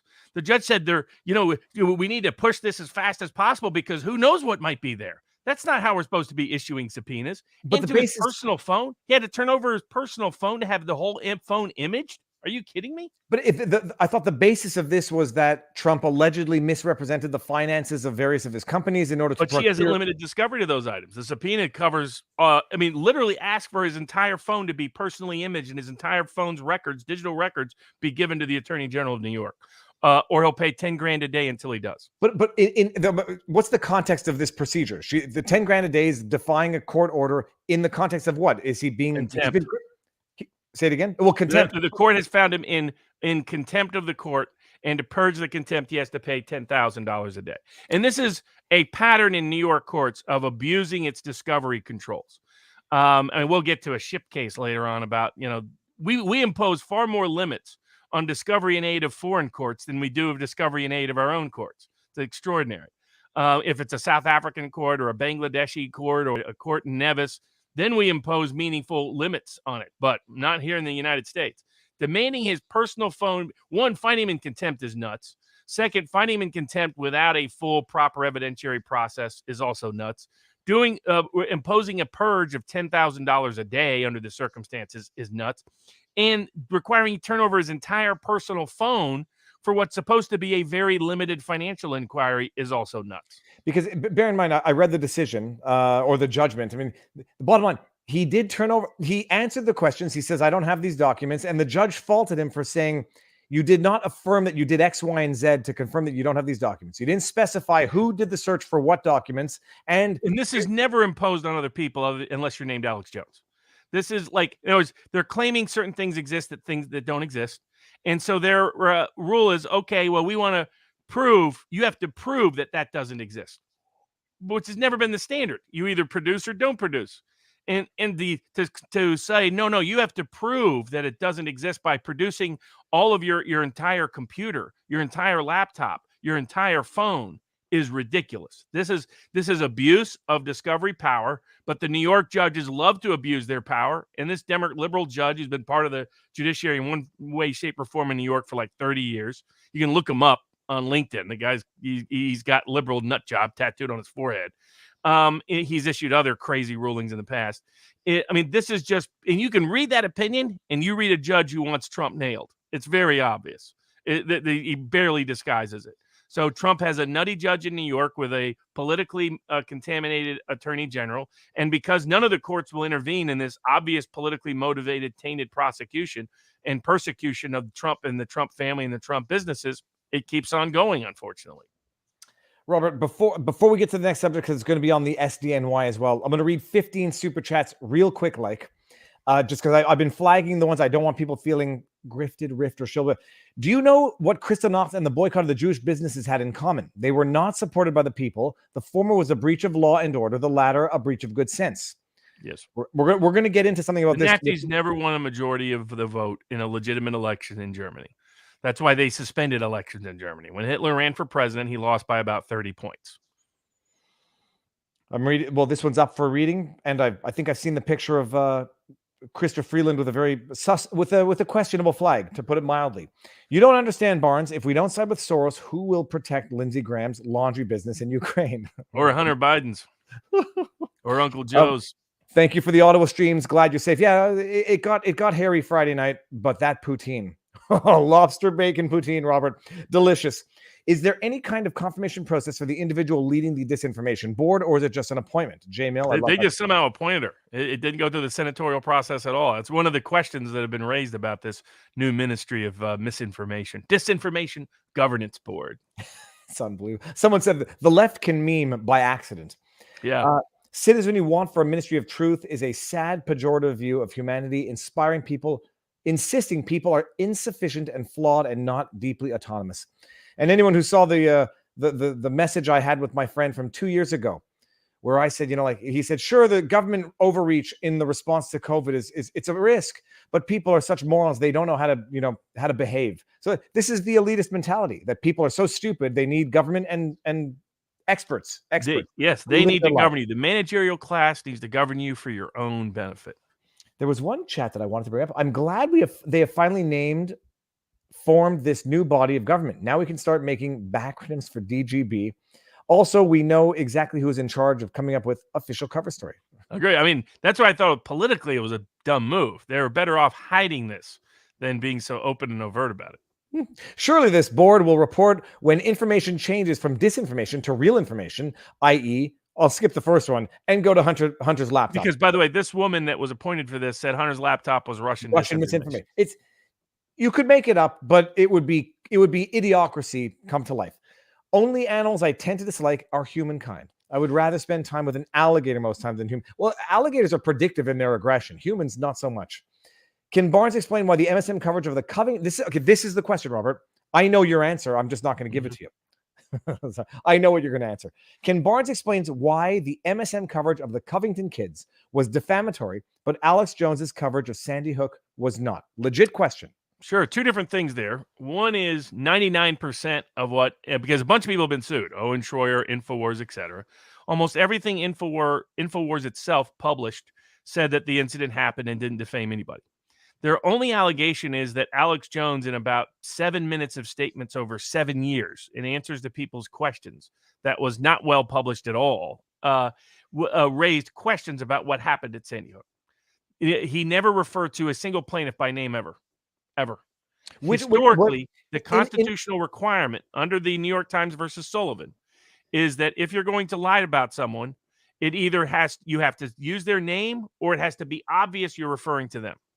Here, what the court said is, yes, this statement could have been about hundreds of people, but if somebody Googled it, they might infer the statement is about this particular person, even though it wasn't. And so that constitutionally, that's what happened in New York Times v. Sullivan. Well, the second grounds the court used is they said these statements were made about the Birmingham police leadership in general. And the general rule is if there's more than 20 people, or it depends, 25 is the loose rule, the statement is about, then without identifying them, you're just saying they're part of a group of 40 or more, then you can't sue. Texas courts acknowledge this. They just created a different rule for Alex Jones. In all of my plaintiffs were identified by photograph. And then they put out a photographic image and said, please identify them by name. So they said false things about them. They identified them by photograph. And then they shared the photograph and said, please identify them by name so they can be doxxed and further defamed. That's the difference. Okay. And now, in fairness, Robert, though, and most things he's being sued for, by the way, is raising questions about what happened. In other words, there's a myth about him saying certain things that actually he was saying about Anderson Cooper, for example. They say, oh, he said that people were in front of green screens. He said Anderson Cooper was in front of a green screen. They said that most of what they said, you just go through the questions, the deposition you broke down. Remember those questions? 90% of what was the question that said, why did you specifically say this about this person? Or why did you specifically say this that related to this person?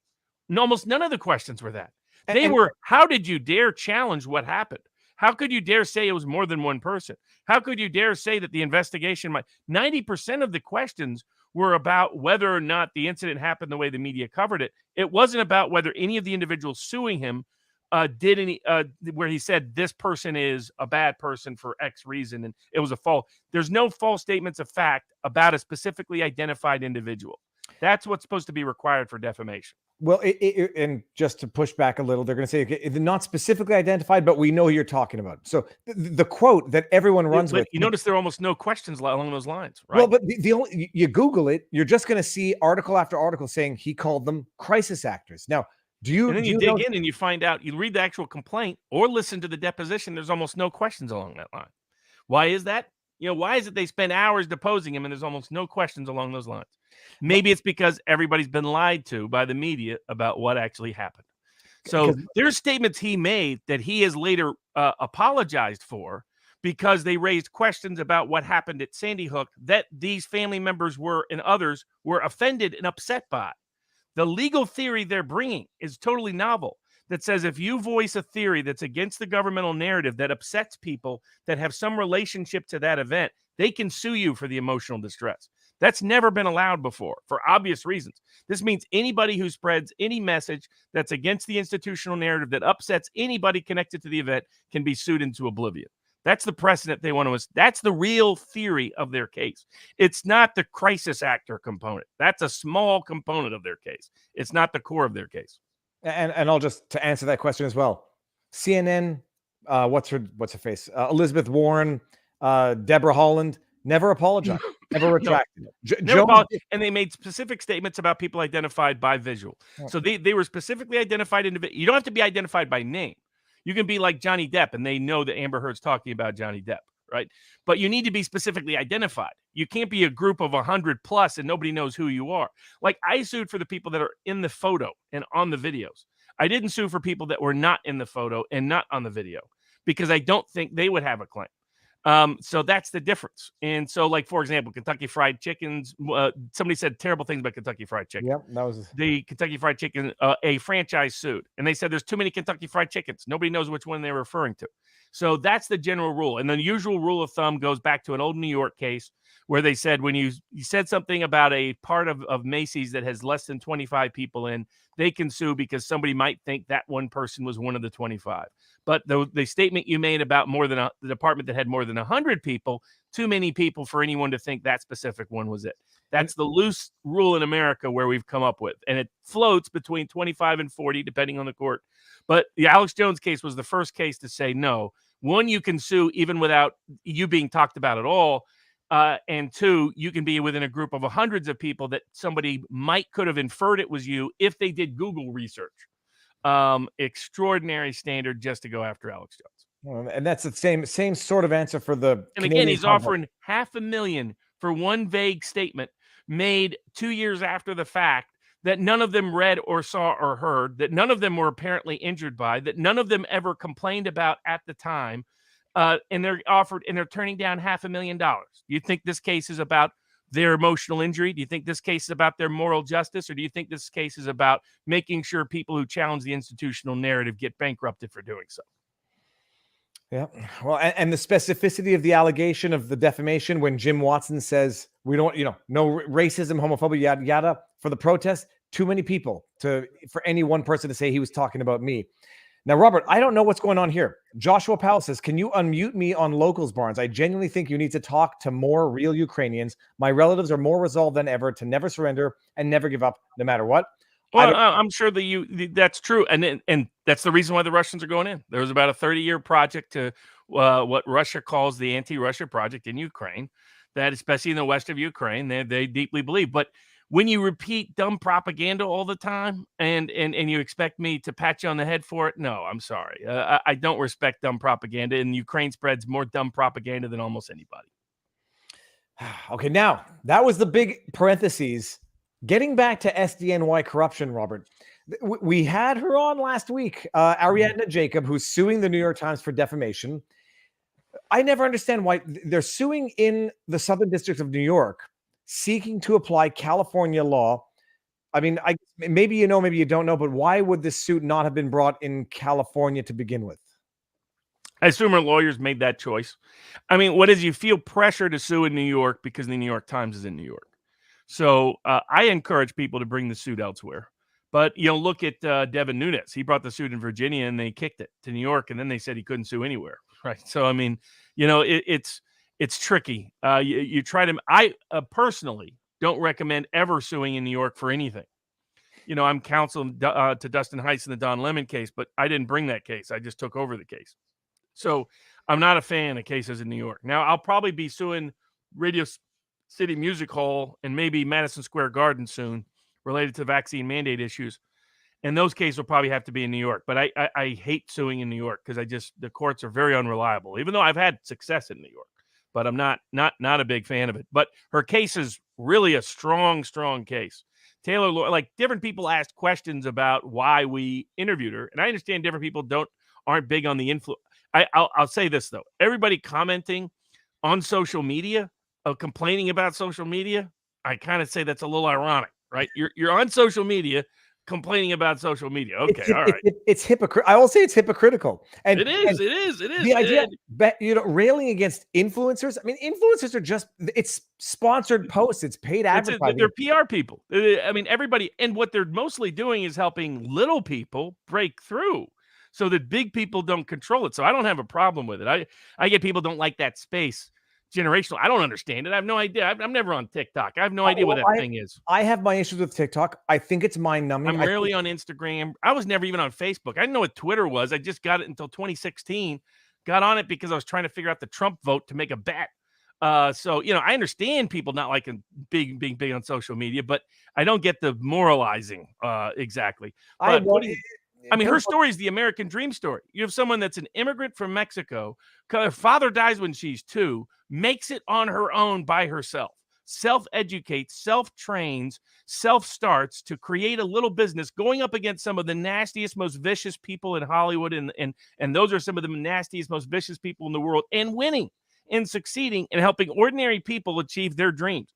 We can say, why do you want to dream to be an Instagram star? Hey, that's Zoomers, man. Figure it out. But she's helping people achieve their dreams and is doing it herself. And this powerful New York Times reporter knew that because she lacked that power, Miss Jacob, that she could crush her. And that's what she did. She crushed her American dream overnight with one libelous report. And it shows how dangerous Taylor Lorenz is, who blocked me on Twitter this week, by the way.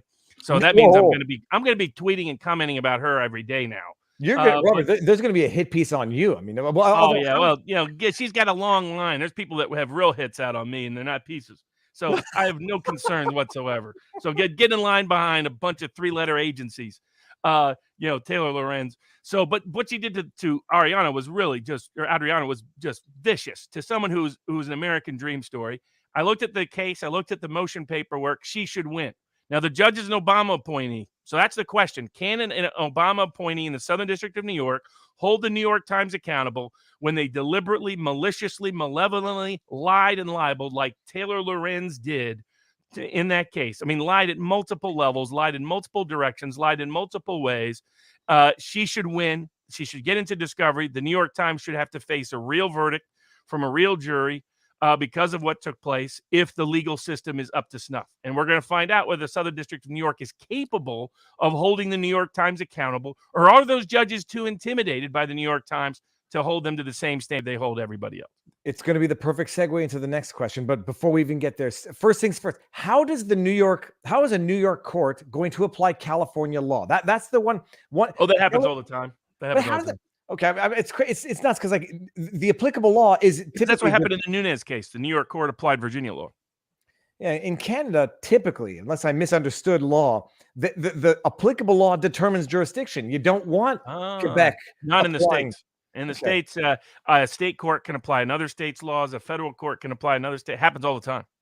It's choice of law issues which get really intricate.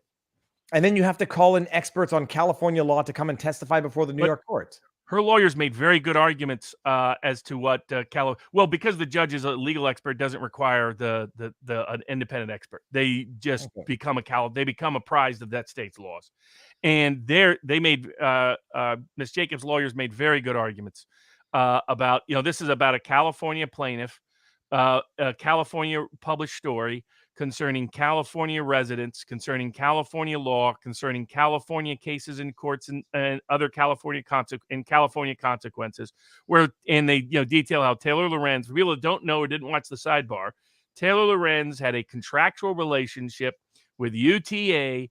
UTA was competing with Miss Jacob for those influencers. And so what happened is Taylor Lorenz writes a hit piece on Jacob that's a complete full with libels and lies. And in return, she gets a more lucrative and promoted book deal through UTA. And UTA gets the clients and customers of there Miss you go. Jacob. And UTA poaches the clients that leave Ariadna Jacob because they now believe she leaked nude photos of underage people, that she was not Yeah, paying. which was false. These were just, I mean, they accused her of crimes in California. They were patently false. And now they're trying to pretend it's protected opinion. They're trying to pretend, well, they didn't really infer. I mean, put it this way. If the New York Times wins that case, it will show what a crock our legal system is, because there were clear direct inferences, unlike what with Jones. There were clear direct inferences. She was specifically identified, and the inferences was that she committed a bunch of crimes and illegal actions They that said she didn't. They're totally false. They said she lied about her relationship or her connection to Gary Vaynerchuk, that she leaked nudes, which is a crime, and alleging a crime is defamation per se. They said that she breached her contract, didn't pay her talent on time, did a bunch of other exploitive conduct. When in fact, she paid them timely every single time. And so it was just one lie after another lie after another lie after another lie to a vulnerable constituency and community and audience, young influencers and their families, that destroyed her career overnight, just so Taylor Lorenz could. And that was the point too. It wasn't just about her. It was about anyone else that wants to step up, that offend or upset the institutional gatekeepers of the narrative of, as Critical Drinker calls it, the message. Anybody who contested or challenged it will be subject to a defamatory hit piece. And their life destroyed and their career and reputation wrecked. And that's what, and Taylor Lorenz should have to pay the price for it. The New York Times should. Her case is one of the best cases against the New York Times that's ever come about, period. Fantastic. And Taylor Lorenz has recently done enough to confirm. Oh, yes. For those that don't know, Taylor Lorenz is the ones who went out and doxed libs of TikTok after the week before she went on TV crying about people doing things that were far less egregious. Because the libs of TikTok are effectively domestic terrorists because they attended January 6th. Bunch of liars. Oh. Okay. Now we have only another 26 topics to go. We're not getting there, Robert. But what? Hold on. What were some of the really well, we can stay right in New York. It turns out that the Nixium cult trial, I think it's Rainier. Is that how you pronounce it? I don't know, but I do know that someone was... Again, everybody knows I'm not a fan of them, not a fan of the group, not a fan of a lot of their activities. But it does appear, based on there's a motion for new trial that's been filed, supported by a longtime law enforcement federal official and multiple other experts that have looked at it, that appears the core allegations against Rainier, that he was framed by the FBI, that he got so high profile politically, they didn't have a clean, easy criminal case against him, because what's the gap between persuasion and coercion, right? Where does that line get crossed? There was aspects of that case that were weak. So they created a case that said he had underage nude women photos on his phone and on his other devices. There was weird things about how those items were gathered. It turns out, kind of like the OJ case, which we will get into with the body language panel for a future sidebar. One day, Robert. What are we going to celebrate when we finally do the OJ? We got to get Dirk to figure that out. Maybe we'll get some glove sponsors. But we'll see. Isotoner. We could do it. Yeah, we'll see. But the evidence disappeared from the lab for like 24 days, and then like the OJ case, evidence gets discovered many months after the search is found. And the way it gets discovered, according to the expert, everything about this, multiple experts with pretty much impeccable pedigrees, are saying this had to have been planted evidence, which means the FBI framed Rainier because they needed him, because it was such a high-profile political. And again, it was either the Eastern District or the Southern District of New York. Anywhere in New York is unreliable judicial system, unreliable law enforcement system, unreliable prosecutors' offices. And that's what we found again. I mean, this looks like, again, I'm not a fan of this guy, not a fan of a lot of activities he was involved in, but it does look like the FBI framed him. Well, and by the way, they could hypothetically frame a guilty man, as some believe they did with O.J. Simpson. Robert has a different view on this, which we'll discuss one day. Well, those are also two different things. Whether the verdict was right and whether an honest developed evidence and an honest verdict could have proven evidence in an alternative trial. But you can believe that he should have been acquitted and still believe that he may have been responsible. When we have that discussion, I'll discuss what I think happened. But, but that'll be for. But clearly, they framed him. The FBI framed him. I mean, it's another FBI corruption case, another high-profile case where FBI agents were completely corrupt, like they were in the Silk Road case, where a lot of those agents, including some IRS agents, ended up being. And again, where was that case? Southern District of New York.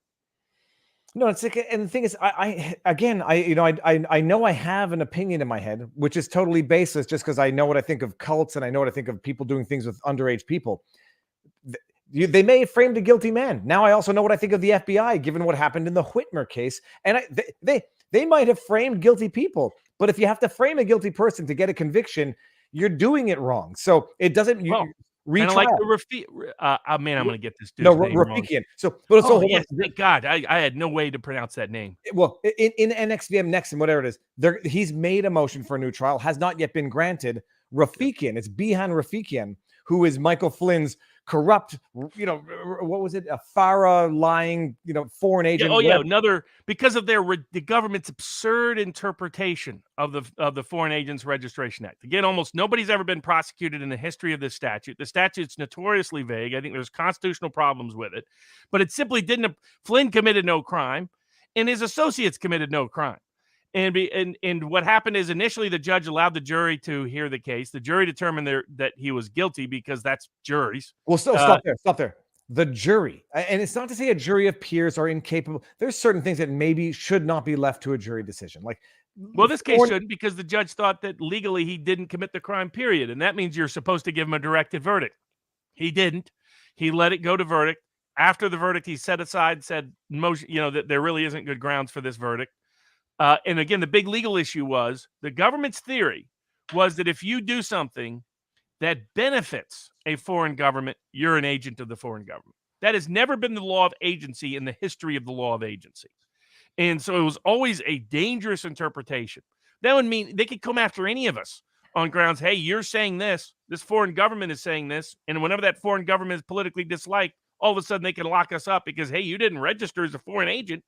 And you were saying things that parallel what this foreign government likes. And it was a dangerous, legally dangerous interpretation. I think it's part of the reason they brought the prosecution. The judge says, no, that's nonsense, sets aside the verdict, goes up to the Fourth Circuit. Fourth Circuit, a bunch of liberal hack judges say, no, absolutely, it's okay. But we're not sure if the judge could have dismissed on other grounds. So they send it back. And the judge is a smart judge. He's an old school guy. Writes out, however long the page. It was a long opinion, 50 pages, something like that. And he says, okay, I'll show you why it's still a crap case. And it came back to that same, he says, parallel activities, doing something that are just the same as a foreign government doesn't make you an agent of that foreign government. He points out that the law firm was responsible for filing the FARA papers. So how could there be a conspiracy to hide the FARA papers when the law firm was the one supposed to be doing it? The Covington law firm, the big prestigious Covington law firm that had a conflict of interest in all these, that somehow managed to avoid criminal prosecution or punishment, or even civil fine, as far as I know, while they were busy trying to set up General Flynn. This is the law firm that is supposed to have filed the FARA documents, Foreign Agent Registration Act documents, disclosing the connections, that was supposed to do it for Flynn and for Rafikian. And then Flynn faced, the same sort of setup as did Rafikian, and the attorneys, the firm that was supposed to have prepared those documents, ends up defending him against the accusations of having acted against the FARA Act. Everything about the case stunk. And to the judge's credit, he came back and dismissed it and gave him a new trial again, because his point was this theory doesn't hold up. You review the evidence doesn't support it under any theory you apply. And he did it so expansively, it's going to be tough for the Fourth Circuit to overturn him again, because he said, well, if not this, there's this, and if not that, there's that, and there's not this, there's the other thing. And kept repeating the core point, parallel activity cannot be agency, and we can't interpret the criminal law that way. But this is what I don't understand, Robert. The judge who initially dismissed it by directed verdict got overturned by the Court of Appeal. They sent it back to him for remand, I think is the word. He's not saying, okay, Rafikian goes to have another trial. Why will this same judge not dismiss it on directed verdict again after the evidence is adjudicated? Or a smart judge will do exactly that. Okay. And he'll wait to issue the directed verdict, he'll do it before the jury comes back with a verdict, and then it's no longer appealable. And if the government is smart, they'll walk away from this. Because that's, I guess, his mistake, and he'll learn it the hard way, was letting it get to the jury. They hate doing it because they want the government to have a right to appeal, because judges are wusses. Okay. In my view, have some cojones. So someone says, Viva, I know you saw that, LOL, but now I'm not sure if I did see that. I'm gonna have to go back and see what I think you think I saw. So they'll let the prosecution adduce the evidence. The prosecution can decide not to do this again. Yes, of course, and that's what they should do. But it's the Biden Justice Department, so it's one of the most corrupt Justice Departments we've ever had. I mean, they went after Bill, I think it's Wang. Now, this was a guy who went from like $3 billion to close to $40 billion in less than a year. And according to the SEC, it was all smoke and mirrors, which raises, and some really creative, sophisticated smoke and mirrors. But that raises questions about how much else that's going on in the stock market is smoke and mirrors. If he was able to go from $3 billion to almost $40 billion with this method. I won't go into the details of the case because it gets in, you have to know a lot about investment issues, and it's a long rabbit hole. But there were people who suspected so at the time, and now he's finally under SEC charges related to it. How does someone get to $3 billion in the first place? I mean, for goodness sake. Yeah. Okay. So Rafikian is going to go. It's going back. We'll go to trial. The other weird thing that keeps happening is high-profile political officials in the Caribbean and Central America keep getting arrested. So we talked about the ex-Honduras president that Hillary Clinton helped put into power, got arrested for drug charges. This past week, a high-ranking Guatemalan former government official got arrested for apparently being part of a huge money laundering operation and bribery operation in Guatemala to facilitate drugs, according to the indictment. And one of the high-ranking officials in the British Virgin Islands got arrested for being part of a drug sting operation for extensive criminal drug operations that apparently go back a decade plus. Something unusual is happening. And if you watch like the Narcos series, then you know that whenever some high-profile political people are getting nailed for drugs, it's usually not the drugs that's the motivation. Well, I don't know what the motivation is yet, but something is afoot in the political deep state apparatus. I mean, what do they get arrested on? I mean, presumably they're gonna. Oh, the U.S. government takes the position because this relates to that swap that took place this week. A Russian prisoner was swapped with a U.S. prisoner. The Russian, for a long time, Russia was agitated about this guy's arrest. One, he had no criminal history before his arrest. Second, they suspected it was an entrapment plot, not a real drug operation. But their biggest problem was this was a guy who was arrested outside the United States, who had never been a citizen of the United States, never stepped in the United States, had engaged in the supposed illicit plan outside of the United States, and never committed and never delivered anything to the United States. And yet somehow the United States is asserting criminal jurisdiction over this guy. And this goes back to the FIFA cases and other cases. The U.S. government for a while now has been asserting global jurisdiction to arrest whomever they want, wherever they want, for whatever reason they want, based on the most tangential ties to the United States. Here's the irony. You could criminally prosecute that guy in the United States and claim jurisdiction, but you couldn't civilly sue him because they would say, no, you don't have personal jurisdiction. None of this relates to the United States. Remember, Nestle got out of a bunch of charges for their illegal child labor based on the grounds that a portion of it was outside U.S. jurisdiction. It's like, hold on a second. I can go to prison, but if I'm a big corporation, I can't even be sued for it. Shows you where the courts really are. But it's something to keep a closer eye on as to exactly what's going on.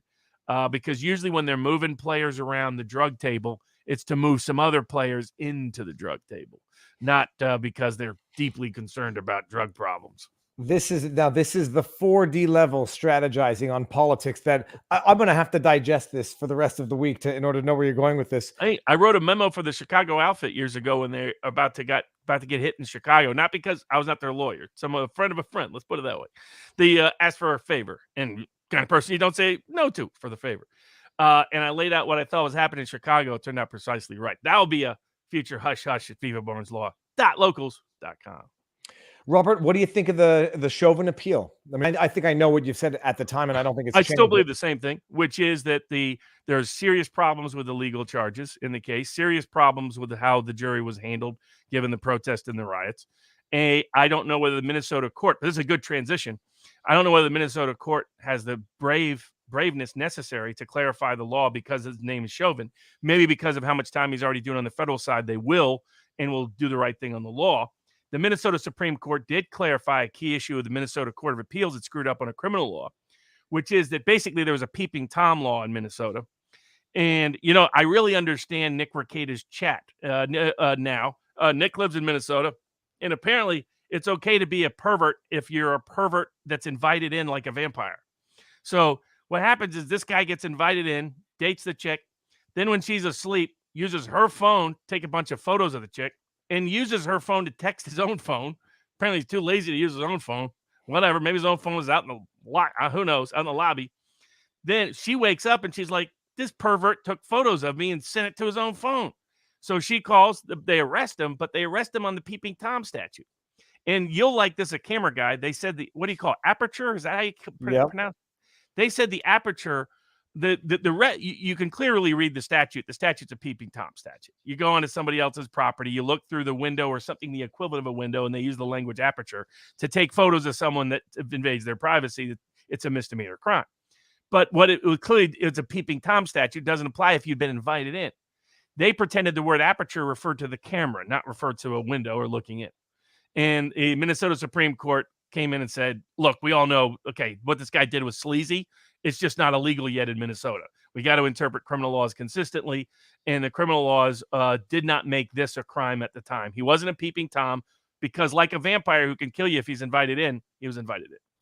Yeah, I would have a tough time believing that there's no other criminal statute that he violated. I mean, that's Minnesota. Like I said, explains a lot about Nick Rekieta's chat. That's all I'm saying. Robert, what do we have? I mean, we have a lot left. Well, we have a lot of subjects on there, but great election fortification case out of Nevada. So, after the election happened, even Democratic Nevada passed laws and rules restricting it from happening again because of the public pressure, sort of their own Nevada Voters Bill of Rights. Good suit brought in Washoe County, Nevada, that's up where Reno is. And the new rules require videotaping of everything that goes on, election observers to be meaningfully, remember the famous Pennsylvania case? Election observation rights doesn't mean actually to observe anything.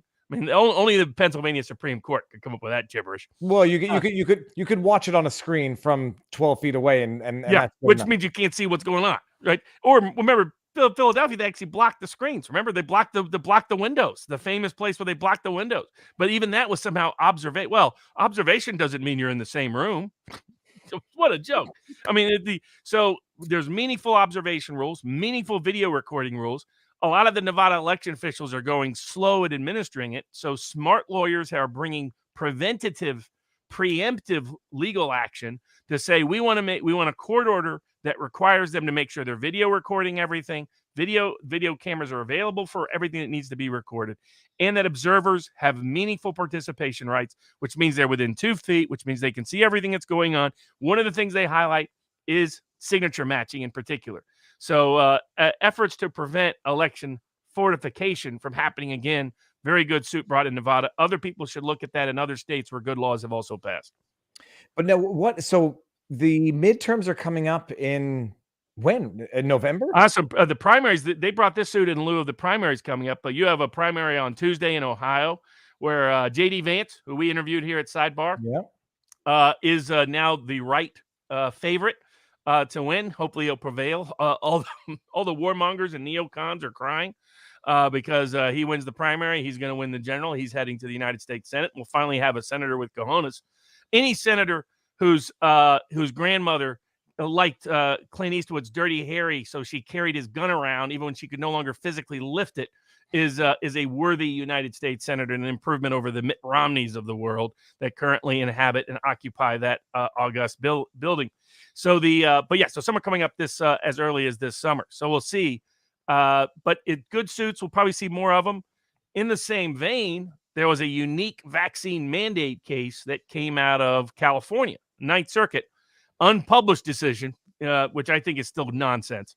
I don't know if you have that in Canada. United States, if you want to write a decision that you don't want to help anyone else, or it's a bogus decision in other cases, and you don't want it to hurt your ability to do something you want to do as a judge down the road, you just don't publish it.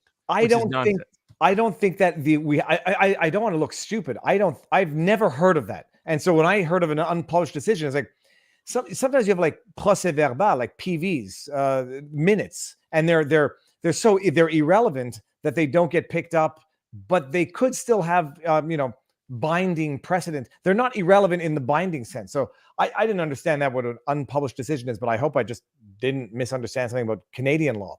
So the judge wants to render a decision, doesn't want people looking at it. And what's the nature of that decision? So what happened here, they just don't want people opposing vaccine mandates to benefit from it. So what happened is a group of prisoners sued, saying that the prison guards should be forced to have a mandate of a vaccine on them. Otherwise, it's deliberate indifference to their well-being and cruel and inhumane treatment to not force vaccines on prison guards. The idea that prisoners really care about this is just the latest excuse to harass people, but this is prisoners, unfortunately. And the Ninth Circuit said, no, there's plenty of other mechanisms and method. And this is why they wanted it unpublished, because they said, really, you don't need a vaccine mandate to actually resolve any COVID-related issues, right? They don't want that quote being used against them in later future proceedings when they're busy screwing people over, because unfortunately, a district court judge denied military relief or vaccine mandate relief for a military member on the grounds that, hey, you can solve your problem down the road, ignoring the coercive irreparable injury that was taking place in the deprivation of religious liberties, which has been a pattern in the Ninth Circuit. So that you still have this split. Courts in the 11th and 5th Circuit are enjoining the vaccine mandate on the military. Court in the Ninth Circuit are not. And this vaccine mandate case was a good case for prison guards in California, who, by the way, did not have a vaccine mandate.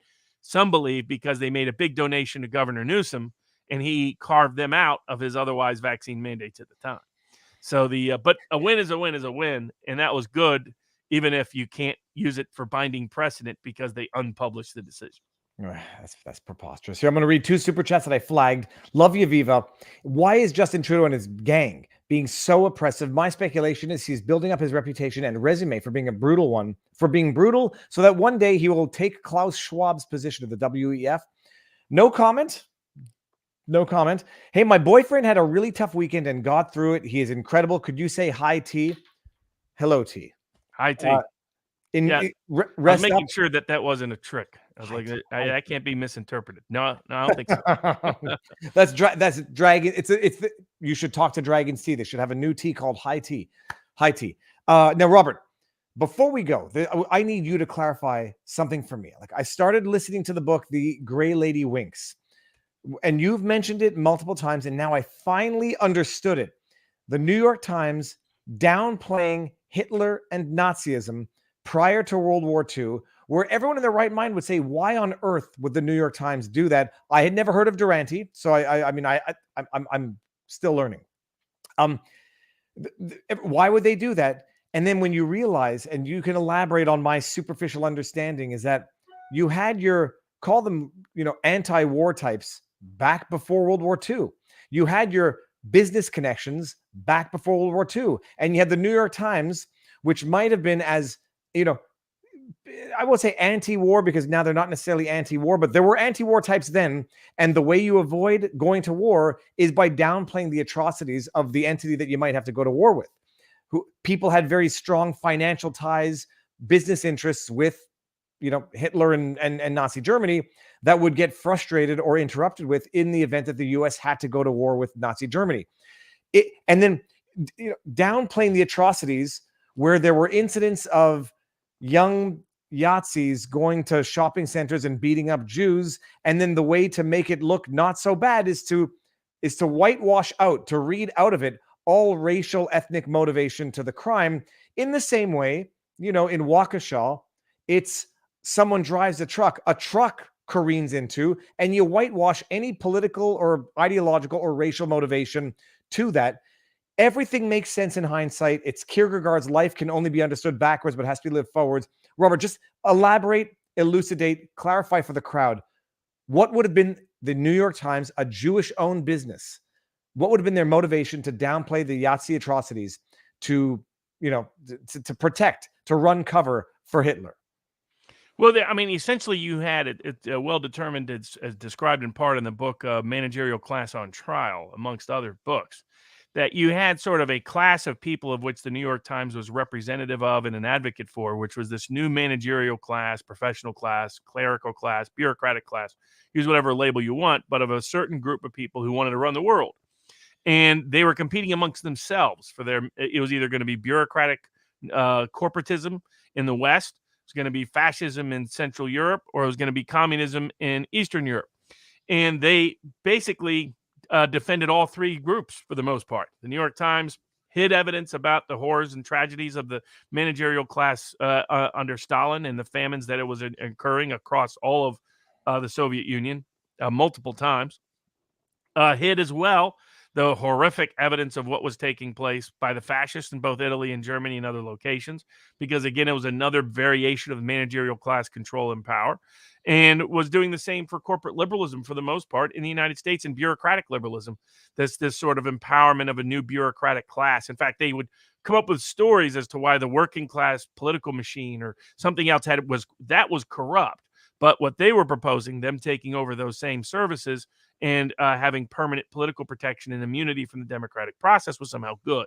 So as part of a broader process that can be confusing to outsiders, how could the same publication apologize for communist, apologize for fascist, and apologize for bureaucratic, clerical, corporate liberalism? It was because the same class of bureaucratic, clerical interests were dominant in all three, just different variations and expressions of it.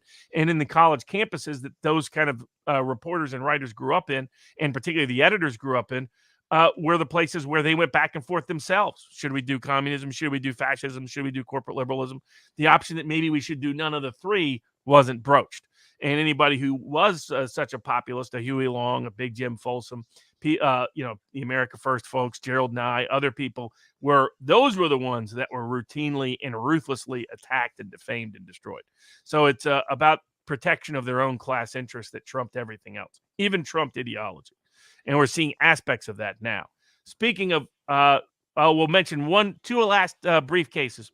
One is the United States Postal Service is being sued by a bunch of states because they needed to go all green in their vehicles, according to these states, that they violated administrative law and environmental law, because all the environmental law requires is a hard look. That's it. But how you're going to interpret a hard look, we'll see how courts do this. So all depend on what judges they get. But of course, they sued the Northern District of California, so you can take a wild guess what those judges might look like.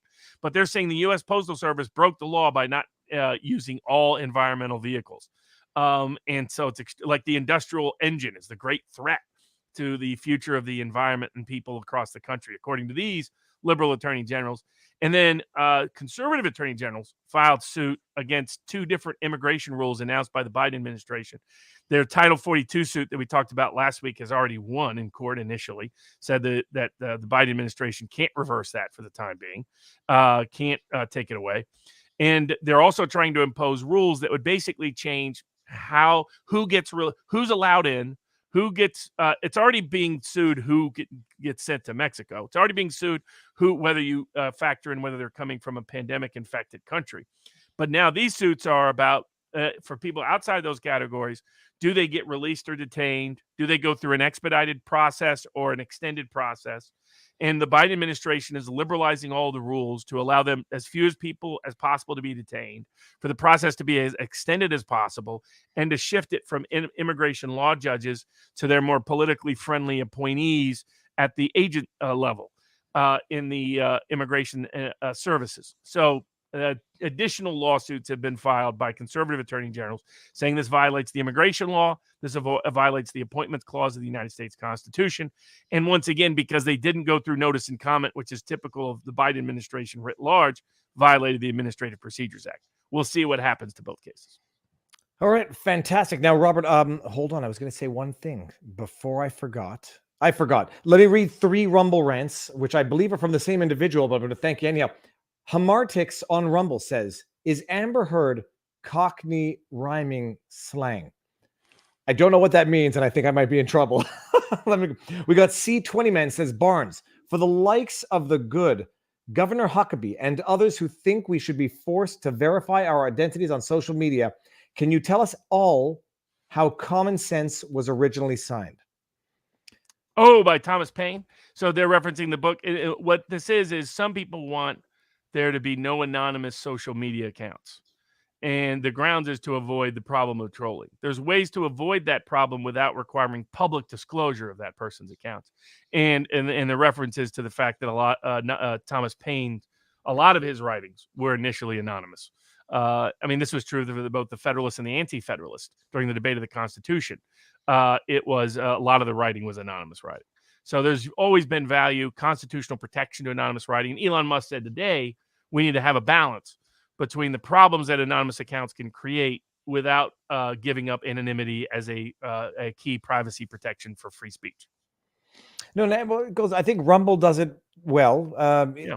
there will be something of a compromise, but to the extent that, like you've said from the beginning, Section 230 concept, so long as the carrot and the stick is respect the law and not weaponizing it for disclosing identities because the libs of TikTok are criticizing government, rather illegal activity, outright illegal activity, then you can't hide behind anonymity. But parody and politically unpopular speech, yeah, there's a reason why you need to be anonymous, because otherwise you get the Taylor Lorenz doxing you and trying to ruin your life, even though she knows how once you reveal a piece of information to the internet, everyone uses it for the worst possible purposes. There was one more. Facts Matter says, join Locals, friends. It is fun. Engagement is 33 billion times better at vivabarneslaw.locals.com. Robert, what do we have on for this week? Who's the sidebar this week? Oh, Darren Beatty, the editor of The Revolver. So we'll have him up this yes. Wednesday. That'll be fun. He broke a lot of the stories concerning Whitmer, broke a lot of the stories concerning January 6th, broke a lot of stories concerning Ukrainian corruption, broke a lot of stories concerning color revolutions. So it'll be really good. Let the joke trickle in, people. Thanks, Dave, for going to Ottawa covering the Rolling Thunder. Great show, guys. And there was one more that I had flagged. Wow, I can't. There was one more super chat that I'd flagged. I can't see it. So that's Wednesday. Robert, are you doing any other shows this week? So tomorrow we'll be on with Richard Barris. It's the first Monday in May. So we'll be discussing a wide range of topics, including the upcoming Ohio election, some other upcoming elections, some of the Ukraine aspects, political fallout from that, and a range of economic and other matters. Russia's economy grew this last quarter. The U.S.'s economy shrank. Tells you how sanctions are working. So that'll be tomorrow at 2 p.m. Eastern. At 1 p.m. Eastern, we'll be on Megyn Kelly's podcast and show at noon, but I'm not sure. It may just be recorded. I'll be on at some point this week with Tom Woods and his podcast and Tom Longo's podcast. And then, of course, Bourbon with Barnes will be Monday nights, Tuesday nights, Thursday nights, and Friday nights at 6-ish LA time. Ish, by the way, really means ish, as people have uncovered. And now someone said, don't die. John Law, we will all die. It's only a question of what we accomplish. There'll be a couple of hush-hushes this week that will concern false flags, will concern the great pirate, Jean Lafitte, and some others. So we'll have some plenty of fun content at vivabarneslaw.locals.com. All right. And for my part, I'll be doing the daily streams. I think I might live stream only Amber Heard's testimony if it starts tomorrow. Tuesday, I'm going to be on, I don't know if it's live, with Eric Duhem, which is the conservative leader. On Friday, for the first Friday of every month, I'll be on with Eric Hunley and Mark Robert of America's Untold Stories. It will be Freeform Friday, where we'll discuss the latest rumor mill and conspiracy theories that may be maybe percolating in the public discussion at the time, or just that happens to hit the groove. Awesome. So you all, everyone on the webs, you have your week's worth of content to enjoy, to engage in. vivabarneslaw.locals.com. There's a bunch of good stuff out there. What else, Robert? I guess end it with some optimism for everyone who needs it. Sure. I mean, I think ultimately certain sort of globalist adventurism is not going to succeed. But one of the best examples of American politics and reasons to have faith in it is you have somebody like J.D. Vance, who wasn't political in 2016, said a range of stuff about just his personal reaction to Trump that got him into controversy later, but he wasn't politically active. That wasn't his thing. He decides to run for office. He knows by doing so, he's forfeiting and foregoing the limelight of national media, the limelight of the national publishers, the limelight of Hollywood, all of which he'd had success in. Written a very successful book, had a very successful movie, could have just gone the easy route. Instead, went the hard route, went the same route as grandma went when or mama, I think, as he put it, and his parents and whatnot. Stuck by, he saw what was happening to his people, to his community, to his constituency in Southeast Ohio, and decided to do something about it and risk his own financial future, his own professional future, his own personal well-being, his own public reputation, to make a difference, and was willing to stand up against further involvement in the Ukraine war train and refused a whore for the war like your Sebastian the Swamp Gorkas and the Mark fake constitutional lawyer Levine have. And it was a bold stand to take up against the deep state. He was attacked by the Wall Street Journal, attacked by a range of others. But Donald Trump Jr. came to his defense. The president, Donald Trump himself, endorsed him. And on Tuesday, he will be the Republican nominee for the United States Senate. Still a good bet, even at 70 to 75 or 80, all the way up to 90, in my opinion. And then he will be the future United States Senator for Ohio, and he'll be one of the best senators that we have had in half a century because he was willing to stand up for what he believed in despite the consequence, personal and professional, he could face. And that's as good a reason to believe in America as any these days.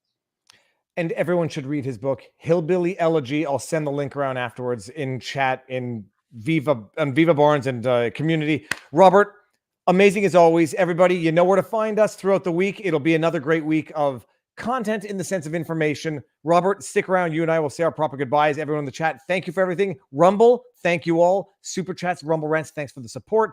And enjoy the last 3 hours of the weekend, peeps.